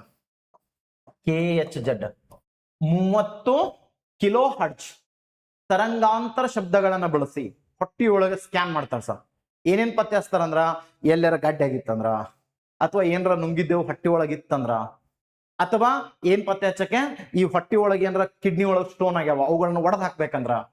ಸೊ ಇದೇ ಶಬ್ದಗಳನ್ನ ಬಳಸ್ಕೋತಾರ. ಅದೇ ರೀತಿಯಲ್ಲಿ ಏನ್ ಮಾಡ್ತಾರ, ಹೊಟ್ಟಿ ಒಳಗೆ ಮಗು ಅದ, ಮಗುವಿನ ಆರೋಗ್ಯ ತಪಾಸಣೆ ಮಾಡ್ಬೇಕಾದಾಗ ಮತ್ತ ಅದರ ಲಿಂಗ ಪತ್ತೆ ಹಚ್ಚಕ್ಕೆ ಬ್ಯಾನ್ ಇದೆ ನಮ್ಮ ದೇಶದಲ್ಲಿ, ಮಾಡಂಗಿಲ್ಲ ಲಿಂಗ ಪತ್ತೆ, ಕೇಸ್ ಆಗ್ತದ. ಅಕಸ್ಮಾತ್ ಆಗಿ ಗೊತ್ತಿಡ್ಬೇಕಂದ್ರೂ ಕೂಡ ಇದೇ ತರಂಗವನ್ನ ಬಳಸ್ತಾರ ಅಂತ ನೋಡ್ತೀವಿ ಸರ್. 30 kHz ತರಂಗಗಳನ್ನು ಬಳಸಿ ಹೊಟ್ಟೆ ಒಳಗಿನ ಮಗುವಿನ ಸ್ಕ್ಯಾನ್ ಮಾಡಿ ಅವ್ರ ಆರೋಗ್ಯ ತಪಾಸಣೆ ಮಾಡ್ತಾರ, ಹಾರ್ಟ್ ಬೀಟ್ ಲೆಕ್ಕಾಚಾರ ಹಾಕ್ತಾರ, ಪ್ರತಿಯೊಂದು ಲೆಕ್ಕಾಚಾರ ಹಾಕೋದು ಇದ್ರ ಮೂಲಕನೇ ಅಂತ ನೋಡ್ತೀವಿ ಸರ್. ಇಷ್ಟು. ಸೊ ಇನ್ನ ಸೌಂಡ್ ಸ್ಕ್ಯಾನರ್ ಮತ್ತು ರೆವರ್ಬರೇಷನ್ ಅಂತ ನೋಡ್ತೀವಿ ಸರ್. ಇವೆಲ್ಲವೂ ಕಾನ್ಸೆಪ್ಟ್ ಗಳನ್ನ ಏನ್ ನೋಡೋಣ, ಈ ಟಾಪಿಕ್ ಅಲ್ಲಿ ನಾವು ಡಿಸ್ಕಷನ್ ಮಾಡ್ಕೊತ ಹೋಗೋಣ ಅಂತ. ಇನ್ನು ನೆಕ್ಸ್ಟ್ 9ನೇ ಟಾಪಿಕ್ ವಿಶ್ವ. ಇದೇ ಲಾಸ್ಟ್ ಎಂಡ್ ಟಾಪಿಕ್ ಸರ್. ನಿಮ್ಗೆ ಯೂನಿವರ್ಸ್ ಅಂತದ, ಇದೊಂಥರ ಜಿಯೋಗ್ರಫಿ ರಿಲೇಟೆಡ್ ಕಾನ್ಸೆಪ್ಟ್ ಗಳ ಬಂದಂಗೆ ಆಗ್ತದೆ ನಿಮಗೆ, ಬಹಳ ಚಂದ ಇದೆ. ಸೊ ಇಡೀ ಬ್ರಹ್ಮಾಂಡವನ್ನ ಇದ್ರ ನಾ ಏನ್ ಮಾಡ್ತೀನಿ ನಿಮ್ಗೆ ತೋರಿಸ್ಕೊಂಡ್ ಬರ್ತೀನಿ. ಇಲ್ಲಿದೆ ನೋಡ್ರಿ, ದಿಗಂತ ಅಂದ್ರೆ ವಿಶ್ವ. ಸೊ ಅದ್ರೊಳಗೆ ಏನೇನ್ ಬರ್ತಾವ, ಭೂಕೇಂದ್ರ ವ್ಯವಸ್ಥೆ. ಈ ಒಂದು ನಿಮ್ಗೆ ಗೊತ್ತಿಲ್ಲಿ ಜಿಯೋಸೆಂಟ್ರಿಕ್ ಥಿಯರಿ, ಹಿಲಿಯೋಸೆಂಟ್ರಿಕ್ ಥಿಯರಿ ಅಂತ ಬರ್ತವೆ. ಜಿಯೋಸೆಂಟ್ರಿಕ್ ಥಿಯರಿ, ಹಿಲಿಯೋಸೆಂಟ್ರಿಕ್ ಥಿಯರಿ ಅಂತ. ಭೂಕೇಂದ್ರ ಸಿದ್ಧಾಂತ ಅಂದ್ರೆ ಜಗತ್ತೇ ಭೂಮಿಯನ್ನು ಸುತ್ತುತ್ತೆ. ಟಾಲ್ಮಿ ಹೇಳ್ತಾನೆ ಸರ್ ಇದನ್ನ. ಟಾಲ್ಮಿ ಏನ್ ಹೇಳ್ತಾನೆ, ಜಗತ್ತೇ ಭೂಮಿಯನ್ನು ಸುತ್ತುತ್ತೆ ಅಂತ ಹೇಳ್ತಾನೆ.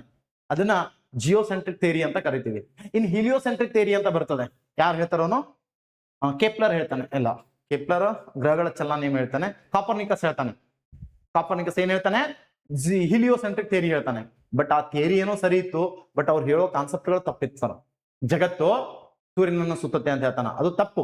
ಆದ್ರ ಸೂರ್ಯ ಭೂಮಿಯ ಕೇಂದ್ರ ಅಂತ ಹೇಳದ್ನಲ್ಲ, ಸೊ ಅದು ಸರಿ ಇತ್ತು ಈ ಕಾನ್ಸೆಪ್ಟ್ ಅಲ್ಲಿ. ಅವ್ ಏನ್ ಸರಿ ಏನ್ ತಪ್ಪಿತ್ತು ಅನ್ನೋದನ್ನ ನಾನು ಏನ್ ಮಾಡ್ತೀನಿ, ಇಲ್ಲಿ ಕಾನ್ಸೆಪ್ಟ್ ಗಳನ್ನ ತಿಳಿಸ್ಕೊಡ್ತಾ ಹೋಗ್ತೀನಿ. ಟಾಲ್ಮಿ ಸಿದ್ಧಾಂತ ಏನು, ಕಾಪರ್ನಿಕಸ್ ಸಿದ್ಧಾಂತ ಏನು, ಕೆಪ್ಲರ್ ಏನ್ ಇಟ್ಕೊಂಡು ಗ್ರಹಗಳ ಚಲನ ನಿಯಮಗಳನ್ನ ಹೇಳ್ತಾನೆ. ಸೊ ಇಲ್ಲಿ ಬರುತ್ತೆ ಒಂದ್ ಸ್ವಲ್ಪ, ಅದ್ರ ಬಗ್ಗೆ ನಾವು ನೋಡ್ಕೊತ ಹೋಗೋಣ. ಭೂ ಕೇಂದ್ರ ವ್ಯವಸ್ಥೆ, ಸೂರ್ಯ ಕೇಂದ್ರ ವ್ಯವಸ್ಥೆ ಅಂತ ಹೇಳ್ತೀವಿ. ಅಂದ್ರೆ ಭೂಮಿ ಕೇಂದ್ರನ, ಸೂರ್ಯನು ಕೇಂದ್ರನ ಅಂತ. ಎರಡು ಕೇಂದ್ರ ಅಲ್ಲ ಸರ್ ಆಕ್ಚುಲಿ.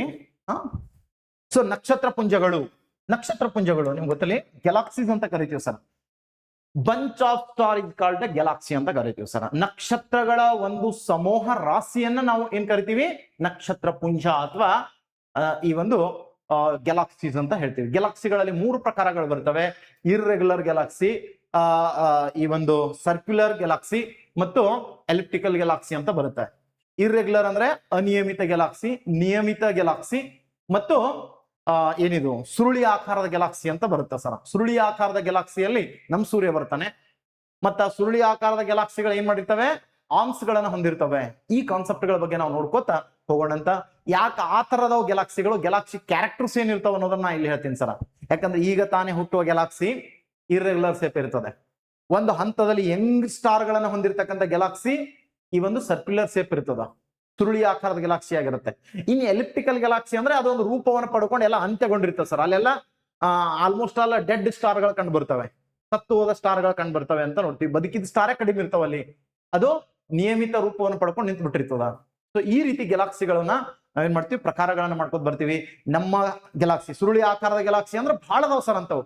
ಅದ್ರ ನಮ್ ಸೂರ್ಯ ಬರೋದು ಯಾವ್ದು ಅಂದ್ರೆ ಮಿಲ್ಕಿ ವೇ ಗ್ಯಾಲಾಕ್ಸಿ ಅಂತ ಕರಿತೀವಿ, ಹಾಲು ಹಾದಿ ಗ್ಯಾಲಾಕ್ಸಿ ಅಂತ ಕರಿತೀವಿ. ಅದ್ರ ಬಗ್ಗೆ ಕ್ಷೀರಪಥ, ಸೊ ಅದ್ರ ಬಗ್ಗೆ ನಾವು ನೋಡ್ಕೊತ ಬರೋಣ ಅಂತ. ಆಮೇಲೆ ರಾಶಿ ಚಕ್ರ, 12 ರಾಶಿ ಚಕ್ರಗಳು ಬರ್ತವೆ. ನಿಮ್ಗೆ ಗೊತ್ತಿರ್ಬೇಕು ಏನಂತಂದ್ರೆ 12 ರಾಶಿ ಚಕ್ರಗಳನ್ನ ಸೀರಿಯಲ್ ಆಗಿ ನೆನ್ಪಿಡ್ಬೇಕು. ಅದ್ರಾಗ ಗೊತ್ತಿಲ್ಲ ಅಂದ್ರೂ ಕೂಡ ಫಸ್ಟ್ ಲಾಸ್ಟ್ ನೆನ್ಪಿಡ್ಬೇಕು. ಏನ್ರ ವ್ಯವಹಾರಗಳನ್ನ ಮಾಡ್ಬೇಕಾದಾಗ ಅಂತಿರ್ತಾರ, ಗೊತ್ತಿರ್ಬೇಕು ನಿಮಗೆ. ಏನ್ ಮೀನಮೇಷ ಎಣಸ್ಕೋ ಮರ, ಒಂದ್ಸಲ ಕೊಡೋದ ಕೊಟ್ಟ ಕೆಸಿನ ಕಳಿಸ್ಬಿಡು, ಚಲೋ ಮನಿ ಸಿಕ್ಕದ ಅಂತೇಳಿ ಹುಡುಗಿಯರ್ ವ್ಯವಹಾರ ಮಾಡ್ಬೇಕಾದ ಅಂದ್ರೆ ಮದುವೆ ಮಾಡ್ಬೇಕಾದಾಗ ಅಂತಿರ್ತಾರ ನೋಡು ಮನೆಗೊಳದಾಗ. ಏನಂತ, ಚಲೋ ಮನಿತನದ, ಏನ್ ಮೀನಮೇಷ ಎಣಸ್ಕೊತಿರ್ತೀವಿ, ಒಂದ್ಸಲ ಕೊಟ್ಟ ಚಲೋ ಮನಿಗೆ ಹೋಗ್ತಾಳ ಹುಡುಗಿ. ಯಾಕೆ ವಿಚಾರ ಮಾಡ್ತೀವಿ, ಸರ್ಕಾರವು ಯೋಜನೆಗಳನ್ನು ತರಲು ಮೀನಮೇಷ ಎಣಿಸುತ್ತಿದೆ. ಮೀನಾಮೇಷ ಅಂದ್ರೆ ನಮ್ ಹಿರಿಯರು ಬಹಳ ಚಂದ ಮಾತಾಡ್ತಿದ್ರಿ, ಬೇರೆಯದ್ರ ಮೇಲೆ ಹೋಲಿಕೆ ಮಾಡಿ ಮಾತಾಡ್ತಿದ್ರು. ಮೀನಾ ಮೇಷ, ಮೀನ ಅಂದ್ರ ಕೊನೆಯ ರಾಶಿ ಸರ್, ಮೇಷ ಅಂದ್ರ ಪ್ರಥಮ ರಾಶಿ. ರಾಶಿ ಇಟ್ಕೊಂಡ್ ಲೆಕ್ಕಾಚಾರ ಆಗ್ತಿರೋರು ಏನಂತಂದ್ರೆ ಏನ್ ಹಿಂದ ಮುಂದ ನೋಡ್ತೇವೋ ಅನ್ನೋದೇ ಏನ್ ಮೀನಾಮೇಷ ಎಣಿಸ್ತೋ ಅಂತಿದ್ರು. ನೋಡ್ರಿ 2 ರಾಶಿ ನೆನ್ಪಿಡಿಸ್ಬಿಟ್ಟೆ, ಮೀನ ಮೇಷ ಮುಗಿತ್ತು. ಮೀನ ಅಂದ್ರ ಕೊನೆಯ ರಾಶಿ, ಮೇಷ ಅಂದ್ರ ಪ್ರಥಮ ರಾಶಿ. ಹಿಂದ ಮುಂದ ನೋಡ್ಬೇಡ ಅನ್ನೋದಕ್ಕೆ ಇದು ಅಂತಿದ್ರು. ಮತ್ ಇನ್ನೊಂದು ಗೊತ್ತಿರ್ಲಿ, ನಿರ್ಜೀವ ರಾಶಿ ಒಂದಿದೆ, ತುಲಾ ರಾಶಿ ಅಂತ ತಕಡಿ. ಇದೊಂದು ಕ್ವಶನ್ ಕೇಳ್ತಾನೆ. ಮತ್ತ ರಾಶಿ ಚಕ್ರ ವಿಶೇಷ ಏನಿದೆ, ಮತ್ತ ಒಂದು ರಾಶಿ ಚಕ್ರವನ್ನ ಇಟ್ಕೊಂಡೇ ಒಂದು ನಮ್ಮಲ್ಲಿ ಒಂದು ದೇವಾಲಯ ಸರ. ಪ್ರತಿ ರಾಶಿ ಚೇಂಜ್ ಆದಂತೆ ಆ ದೇವಾಲಯದ ಕಂಬಗಳ ಮೇಲೆ ಬೀಳುವ ಸೂರ್ಯನ ಬೆಳಕುಗಳು ಕೂಡ ಚೇಂಜ್ ಆಗ್ತಾ ಹೋಗ್ತದ. ಸೊ ಅದ್ರ ಬಗ್ಗೆ ನಾನು ವಿದ್ಯಾ ವಿಶಾರದೆ ದೇವಸ್ಥಾನ ಅಂತ ಬರುತ್ತೆ, ಸೊ ಅದ್ರ ಬಗ್ಗೆ ನಾನು ವಿಶೇಷವಾಗಿ ಮಾತಾಡ್ತೀನಿ. ಸೊ ಎಲ್ಲಿ ಇದು ಬಂದಾಗ ಅಂತ, ರಾಶಿ ಚಕ್ರ ಅಂತ ಬಂದಾಗ ಅಂತ ನೋಡ್ತೀವಿ. ರಾಶಿ ಚಕ್ರ ನಕ್ಷತ್ರ ಪುಂಜಗಳು ಅಂತ ನೋಡ್ತೀವಿ. ರಾಶಿ ಚಕ್ರ ನಕ್ಷತ್ರ ಪುಂಜಗಳು ಚಂದ್ರನ ಬಿಂಬಾವಸ್ಥೆ, ಗ್ರಹಣ ಉಂಟಾಗುವಿಕೆ, ಎಕ್ಲಿಪ್ಸ್ ಗಳಂತ ನೋಡ್ತೀವಿ sir. Solar Eclipse and lunar Eclipse ಅಂತ ಕರಿತೀವಿ. ನಿಮ್ಗೆ ಗೊತ್ತಿರ್ಲಿ ಸಿಂಪಲ್ ಆಗಿ, ಎಕ್ಲಿಪ್ಸ್ ಗಳು ಆಫ್ಕೋರ್ಸ್ ಆಗೋದೇ ಅಂದ್ರೆ ಯಾವಾಗ ಕಂಡು ಬರ್ತಾವ ಸರ್, ಯಾವಾಗ ಇದಾಗ್ತಾವ ಅಂದ್ರೆ ಅಮಾಶಿ ಹುಣ್ಣಿಗಳಿಗೆ ಸರ್. ಹುಣ್ಣೆ ಅಮಾಶಿಗಳಿಗೆ ಏನಾಗ್ತಾವ, ಸೂರ್ಯ ಚಂದ್ರ ಮತ್ತು ಭೂಮಿ ಸೈ ಗೈ ಝೈ ಅಂತ ಕರಿತೀವಿ ಸರ್. ಮೂರು ಒಂದ ಸರಳ ರೇಖೆಯಲ್ಲಿ ಬರ್ತಾವ. ಆಗ ಒಂದ ಸರಳ ರೇಖೆಯಲ್ಲಿ ಬಂದು ಅಕಸ್ಮಾತ್ ಆಗಿ ಅಂದ್ರೆ ಅದನ್ನ ಗ್ರಹಣ ಅಂತ ಕರಿತೀವಿ. ಆಕಸ್ಮಿಕವಾಗಿ ಸೂರ್ಯಗ್ರಹಣ ಸಂಭವಿಸ್ತು ಅಂದ್ರೆ ಕಂಪಲ್ಸರಿ ಅಮಾವಾಸ್ಯೆ ಇರ್ಬೇಕ್ರಿ ಅವತ್ತ. ಚಂದ್ರಗ್ರಹಣ ಆಗ್ತದಂದ್ರೆ ಹುಣ್ಣಿಮೆ ಇರ್ಬೇಕ್ರಿ. ಚಂದ್ರಗ್ರಹಣ ಸಂಭವಿಸೋದು ರಾತ್ರಿ ವೇಳೆಯಲ್ಲಿ. ಯಾವಾಗ ಚಂದ್ರ ಇರ್ತಾನ್ರಿ? ರಾತ್ರಿ, ಅವಾಗ ಸಂಭವಿಸ್ತದ. ಅದೇ ಸೂರ್ಯಗ್ರಹಣ ಸಂಭವಿಸ್ಬೇಕು ಅಂತಂದ್ರೆ ಹಗಲತ್ತೆ ಸಂಭವಿಸ್ಬೇಕು. ಯಾಕಂದ್ರೆ ರಾತ್ರಿ ಸೂರ್ಯ ಇರ್ತಾನೆ ನಮ್ಗ ಇಲ್ಲ. ಯಾವ ಒಂದು ಸಮಯದಲ್ಲಿ ಸೂರ್ಯ ಕಾಣಬೇಕಿತ್ತು ಅವನ್ ಮುಂದ್ ಚಂದ್ರ ಬಂದ್ಬಿಟ್ಟ, ಅವ ಕಾಣಲ್ಲ ಅನ್ನಂದ್ರ ಸೂರ್ಯಗ್ರಹಣ. ಯಾವ ಸಮಯದಲ್ಲಿ ಏನ್ ಕಾಣಬೇಕಿತ್ತು? ಈ ಒಂದು ಚಂದ್ರ ಕಾಣಬೇಕಿತ್ತು, ಮಧ್ಯ ಭೂಮಿ ಬರ್ತದ, ಸೂರ್ಯನ ಬೆಳಕು ಚಂದ್ರನ ಮೇಲೆ ಬೀಳಲ್ಲ, ಅವಾಗ ಚಂದ್ರಗ್ರಹಣ ಸಂಭವಿಸ್ತದ ಅಂತ ನೋಡ್ತೀವಿ. ರಾತ್ರಿ ವೇಳೆಯಲ್ಲಿ ಹುಣ್ಣಿಮೆಗೆ ಚಂದ್ರಗ್ರಹಣ, ಅಮಾವಾಸ್ಯೆಗೆ ಸೂರ್ಯಗ್ರಹಣ, ಹಗಲತ್ತ ಸೂರ್ಯಗ್ರಹಣ, ರಾತ್ರಿ ಚಂದ್ರಗ್ರಹಣ. ನೋಡಿ ಎಷ್ಟು ಚಂದ ನೆನ್ಪಿಡ್ಬೋದು ಸರ್. ಎಲ್ಲಾ ಹುಣ್ಣಿಮೆ ರಾಶಿಗೂ ಒಂದೇ ತರ ಸರಳ ರೇಖೆಯಲ್ಲಿ ಬಂದಿರ್ತವೆ, ಯಾಕೆ ಗ್ರಹಣ ಆಗಲ್ಲ? ನಿಮ್ಗೆ ಇನ್ನೊಂದು ಗೊತ್ತಿರಲಿ, ಈ ಚಂದ್ರನಿಂದಾಗಿ ಆಗಲ್ಲ ಸರ್. ಚಂದ್ರ ಏನ್ ಮಾಡ್ತಾನಂದ್ರ ಭೂಮಿಗೆ ಚಂದ್ರ ಹೆಂಗ್ ಮಾಡ್ತಾನಂದ್ರ, ನಮ್ ಸೂರ್ಯನಿಗೆ ಭೂಮಿ ಹೆಂಗ್ ಮಾಡ್ಯದ, ಈ ಸೂರ್ಯ ಅಂತ ತಿಳ್ಕೊಂಡ್ರೆ ಭೂಮಿ 23.5 ಡಿಗ್ರಿ ಓರೆಯಲ್ಲಿ ಸುತ್ತನ್ ಸರ್. ಅದಕ್ಕೆ ನೋಡ್ರಿ, ಗ್ಲೋಬ್ ಎಲ್ಲಾರು ನೋಡಿರ್ತೀರಿ, ಹಿಂಗ್ ಓರೆ ಇರ್ತದ ನೋಡ್ರಿ, ನೆಟ್ಟಗಿರ್ತಾನೆ ಹಿಂಗ ಇಲ್ಲ, ಸ್ವಲ್ಪ ಓರೆ ಇರ್ತದೆ. ಎಷ್ಟು ಓರೆ ಅದ ಕೇಳಿದ್ರೆ 23.5 ಡಿಗ್ರಿ ಓರೆ ಅದ ರೀ. ಸೂರ್ಯನಿಗೆ ಹಿಂಗ್ ಬೆಂಡಾಗಿ ಪ್ರದಕ್ಷಿಣೆ ಹಾಕ್ತಾನ. ಹಂಗ ನಮ್ ಚಂದ್ರ ಕೂಡ 5.9 ಡಿಗ್ರಿ ಓರೆಯಲ್ಲಿ ಸುತ್ತನ್ ಸರ್ ಅವನಿಗೆ. ಯಾರಿಗೆ? ನಮ್ ಭೂಮಿಗೆ 5.9 ಡಿಗ್ರಿ ಹಿಂಗ್ ಓರೆಯಲ್ಲಿ ಅವನನ್ನು ಸುತ್ತೋದ್ರಿಂದ ಈ 5.9 ಡಿಗ್ರಿ ಬಂದಿದ್ದಕ್ಕೆ ಓರೆ ಸುತ್ತೋದಕ್ಕ ಪ್ರತಿ ಹುಣ್ಣಿಮೆ ಮತ್ತು ಅಮಾವಾಸ್ಯೆ ಎಂದು ಗ್ರಹಣ ನಡೆಯಲ್ರಿ. ಅಕಸ್ಮಾತ್ ಆಗಿ ಅವ ಕಡೆಗೆ ಆಗಿದ್ದ ಸ್ಟ್ರೇಟ್ ಸುತ್ತಿದ್ನಂದ್ರೆ 100% ಪ್ರತಿ ಹುಣ್ಣಿಮೆ ಅಮಾವಾಸ್ಯೆಗೆ ಒಂದಿನ ಗ್ರಹಣಗಳಿರ್ತಿದ್ವು ನಮಗೆ. ಯಾಕೆ ಕ್ವಶನ್ ಕೇಳ್ತಾನೆ, ನಿಮ್ ನಾಲೆಜ್ ಕರ ಇರ್ಲಿ, ನಿಮ್ ಕೇಳ್ತಾನಂತಿಲ್ಲ, ನಿಮ್ ಲೋವರ್ ಲೆವೆಲ್ ನಿಮ್ ಎಕ್ಸಾಮ್ ಕೇಳ್ತಾನಂತಲ್ಲ, ಜ್ಞಾನ ಇರ್ಲಿ. ಯಾಕ ಅಂತ ಹೇಳಿಕ್ಷಂದ್ರ ನಾಳೆ ವಿದ್ಯಾರ್ಥಿ ಕೇಳಿದಂದಾಗ ನಿಮ್ಗೆ ಹೇಳಕ್ಕೆ ಅಂತ ನೋಡ್ತೀವಿ. ಮತ್ ಪ್ರಶ್ನೆನೂ ಆಗ್ಬೋದು. ಸೊ ಅದಕ್ಕೆ ಹೇಳ್ತಾ ಇದೀನಿ, ಯಾಕೆ ಸಂಭವಿಸಲ್ಲ ಗ್ರಹಣಗಳ ಬಗ್ಗೆ ಇಷ್ಟು ಚಂದ ಹೇಳ್ತೀನಿ ನಿಮ್ಗೆ. ರೀ ಈ ನಿಮ್ಗೆ ಗೊತ್ತಾಗ್ತಾ, ರೆಡ್ ಮೂನ್ ಕಂಡು ಬರ್ತಾನೆ, ಬ್ಲೂ ಮೂನ್ ಕಂಡು ಬರ್ತಾನೆ ಸರ್, ಅವೆಲ್ಲ ಕೇಳ್ತಿರ್ತೀರಿ. ಅಥವಾ ಮತ್ತ ಡೈಮಂಡ್ ರಿಂಗ್ ಪೆನೋಮಿನಾ ಅಂತ ಕೇಳ್ತಾನೆ, ವಜ್ರದ ಆಕಾರದ ಒಂದು ಪೆನೋಮಿನಾ ಅಂತ ಕೇಳ್ತಾನೆ, ವಜ್ರದ ರಿಂಗಾಕಾರ ಅಂತ ಕೇಳ್ತಾನೆ. ಸೊ ಇಲ್ಲಿ ಏನೇನ್ ಪ್ರಶ್ನೆಗಳು ಕೇಳಕ್ ಸಾಧ್ಯ ಇದೆ, ಏನ್ ಕೇಳೋಣ? ಪಿನಂಬ್ರ ಬಗ್ಗೆ ಕೇಳ್ತಾನೆ. ಅಂದ್ರ ಖಗ್ರಾಸ ಸೂರ್ಯಗ್ರಹಣಗಳು ಅಂತ ಕರಿತೀವಿ ನೋಡ್ರಿ. ಸಂಪೂರ್ಣ ಸೂರ್ಯಗ್ರಹಣ, ಭಾಗಶಃ ಸೂರ್ಯಗ್ರಹಣ, ಸಂಪೂರ್ಣ ಚಂದ್ರಗ್ರಹಣ, ಭಾಗಶಃ ಚಂದ್ರಗ್ರಹಣ. ಸೊ ಇವುಗಳ ಬಗ್ಗೆ ನಾವೇನ್ ಮಾಡೋಣ, ಡೀಟೇಲ್ ಆಗಿನೂ ಕೂಡ ಇಲ್ಲಿ ನೋಡ್ಕೊತಾ ಬರೋಣ ಅಂತ. ಚಂದ್ರಗ್ರಹಣ ಇದು ಅಂದಾಗ, ಅದಾದ್ಮೇಲೆ ಸೌರವ್ಯೂಹ, ಸೋಲಾರ್ ಸಿಸ್ಟಮ್ ಅಂದಾಗ ಸೌರ ಕುಟುಂಬದಲ್ಲಿ ಏನೇನ್ ಕಂಡು ಬರ್ತವೆ ಅಂತಂದ್ರೆ ಗ್ರಹಗಳು, ಉಪಗ್ರಹಗಳು, ಕುಬ್ಜಗ್ರಹಗಳು, ಕ್ಷುದ್ರ ಗ್ರಹಗಳು, ಮತ್ತೆ ಉಪಗ್ರಹಗಳು. ಅದಾದ್ಮೇಲೆ ಅಸ್ಟ್ರಾಯ್ಡ್ ಬೆಲ್ಟ್ ಅಂತ ಕಂಡು ಬರ್ತದ, ಕ್ಷುದ್ರ ಗ್ರಹಗಳ ಪಟ್ಟಿ. ಅದಾದ್ಮೇಲೆ ಕೈಪರ್ ಬೆಲ್ಟ್ ಅಂತ ಕಂಡು ಬರ್ತದ ಪ್ಲೂಟೋ ಗ್ರಹದ ನಂತರದಲ್ಲಿ. ಸೊ ಇವುಗಳೆಲ್ಲವನ್ನ ನಾವೇನ್ ಮಾಡೋಣ, ಧೂಳಿನ ಕಣಗಳ ಹಿಡಿದು ಎಲ್ಲಾ ಕಂಡು ಬರ್ತವೆ. ಅಲ್ಲಿ ಏನೇನ್ ಕಂಡು ಬರ್ತವೆ? ಧೂಮಕೇತುಗಳು ಅಂದ್ರೆ ಏನು, ಮಿಟಿಯೋರೈಟ್ಸ್ ಗಳು ಯಾವ ರೀತಿ ಭೂಮಿ ಬೀಳ್ತವೆ ಸರ್, ಅದ್ರ ವಿಶೇಷ ಲಕ್ಷಣಗಳೇನು, ಕ್ಯಾರೆಕ್ಟರ್ಸ್ ಗಳೇನು? ಸುಮ್ನೆ ಸ್ಟಾರ್ ಬೀಳ್ತಾವ, ಸ್ಟಾರ್ ನಕ್ಷತ್ರ ಬೀಳ್ತಾವ ಅಂತ ಹೇಳ್ತೀವಿ, ಬೀಳಲ್ಲ ಸರ್ ಸ್ಟಾರ್ಗಳು. ಸೊ ಏನ್ ಬೀಳ್ತವೆ, ಯಾವ ರೀತಿ ಬೀಳ್ತವೆ? ಮತ್ತೆ ಅದೇ ರೀತಿಯಲ್ಲಿ ಸೂರ್ಯನಿಂದ ಬರ್ತಕ್ಕಂಥ ಸೌರ ಮಾರುತಗಳು ಬರ್ತವೆ. ಸೌರ ಮಾರುತಗಳು ಬಂದು ಏನ್ ಎಫೆಕ್ಟ್ ಮಾಡ್ತಾವೆ ನಮ್ಮ ವಾಯುಮಂಡಲದ ಮೇಲೆ. ಮತ್ತೆ ನಮ್ಮಲ್ಲಿ ಏನು ಅರೋರಾಗಳು ಸಂಭವಿಸ್ತವೆ, ಅರೋರಾಗಳು ಯಾಕೆ ಸಂಭವಿಸ್ತವೆ, ಈ ಕಾನ್ಸೆಪ್ಟ್ ಎಲ್ಲವನ್ನ ಈ ಸೌರ ಕುಟುಂಬವನ್ನ ನೋಡ್ಕೊತ ಬಂದಾಗ ನಾವು ನೋಡ್ಕೊತ ಬರೋಣ. ಸೂರ್ಯ, ಗ್ರಹಗಳು, ಉಪಗ್ರಹಗಳು, ಕ್ಷುದ್ರ ಗ್ರಹಗಳ ಬಗ್ಗೆ ಸಂಗತಿಗಳನ್ನ ನಾವು ತಿಳ್ಕೊಳ್ಳೋದು ಇಷ್ಟು ಏನದ ಅದ್ಭುತವಾದ ಟಾಪಿಕ್. ಲಾಸ್ಟ್ಗೆ ಇಡೀ ಬ್ರಹ್ಮಾಂಡವನ್ನೇ ತೋರ್ಸ್ಕೊಂಡ್ ಬರ್ತೀನಂತೆ. ಸೊ ಇನ್ ಡೀಟೇಲ್ ಆಗಿ ತೋರ್ಸ್ಕೊಂಡ್ ಈ ಟಾಪಿಕ್ ನ ಮುಗಿಸ್ತೀನಿ. ಇಲ್ಲಿ ಹೇಳೋದ್ರಾಗ ಏನಾರ ಒಂದ್ ಸ್ವಲ್ಪ ಕಡಿಮೆ ಹೆಚ್ಚು ಆಗಿತ್ತಂದ್ರು ನೀವೇನ್ ತಲೆ ಕೆಡ್ಸ್ಕೊಬೇಡ್ರಿ. ನಾನು ಎಕ್ಸ್ಪ್ಲೇನ್ ಮಾಡಿ ಹೇಳುವಾಗ ಒಂದೊಂದು ಪಾಯಿಂಟ್ ಕೂಡ ಅಷ್ಟೇ ಸಮಯವನ್ನ ತಗೊಂಡು ನಾನು ಕ್ಲಾಸ್ ಹೇಳ್ತಾ ಹೋಗ್ತೀನಿ. ಅದ್ಭುತವಾಗಿ ನಿಮ್ ಫಿಸಿಕ್ಸ್ ಕ್ಲಾಸ್ ಅನ್ನು ನಡೆಸ್ಕೊಡ್ತೀನಿ. ಇಷ್ಟು ನಾನು ಇವತ್ತಿನ ಇಂಟ್ರೊಡಕ್ಷನ್ ಕ್ಲಾಸ್ ಅನ್ನ ಮಾಡಿದೀನಿ. ತಮ್ಗೆ ಇಷ್ಟ ಆಗಿದ್ರೆ ಸೊ ಎಲ್ಲ ಕಮೆಂಟ್ ಹಾಕಿ, ಇಲ್ಲ ಸರ್ ಏನ ಪರಿವರ್ತನೆಗಳು ಬೇಕು ಅಂದಿದ್ರೆ ಸೊ ಕಮೆಂಟ್ ಮೂಲಕ ತಿಳಿಸಿ ಅಂತ ಹೇಳ್ತಾ ಇಲ್ಲಿಗೆ ಈ ಕ್ಲಾಸ್ ಅನ್ನು ಮುಗಿಸ್ತಾ ಇದ್ದೀನಿ. ಸೊ ನಮಸ್ಕಾರ.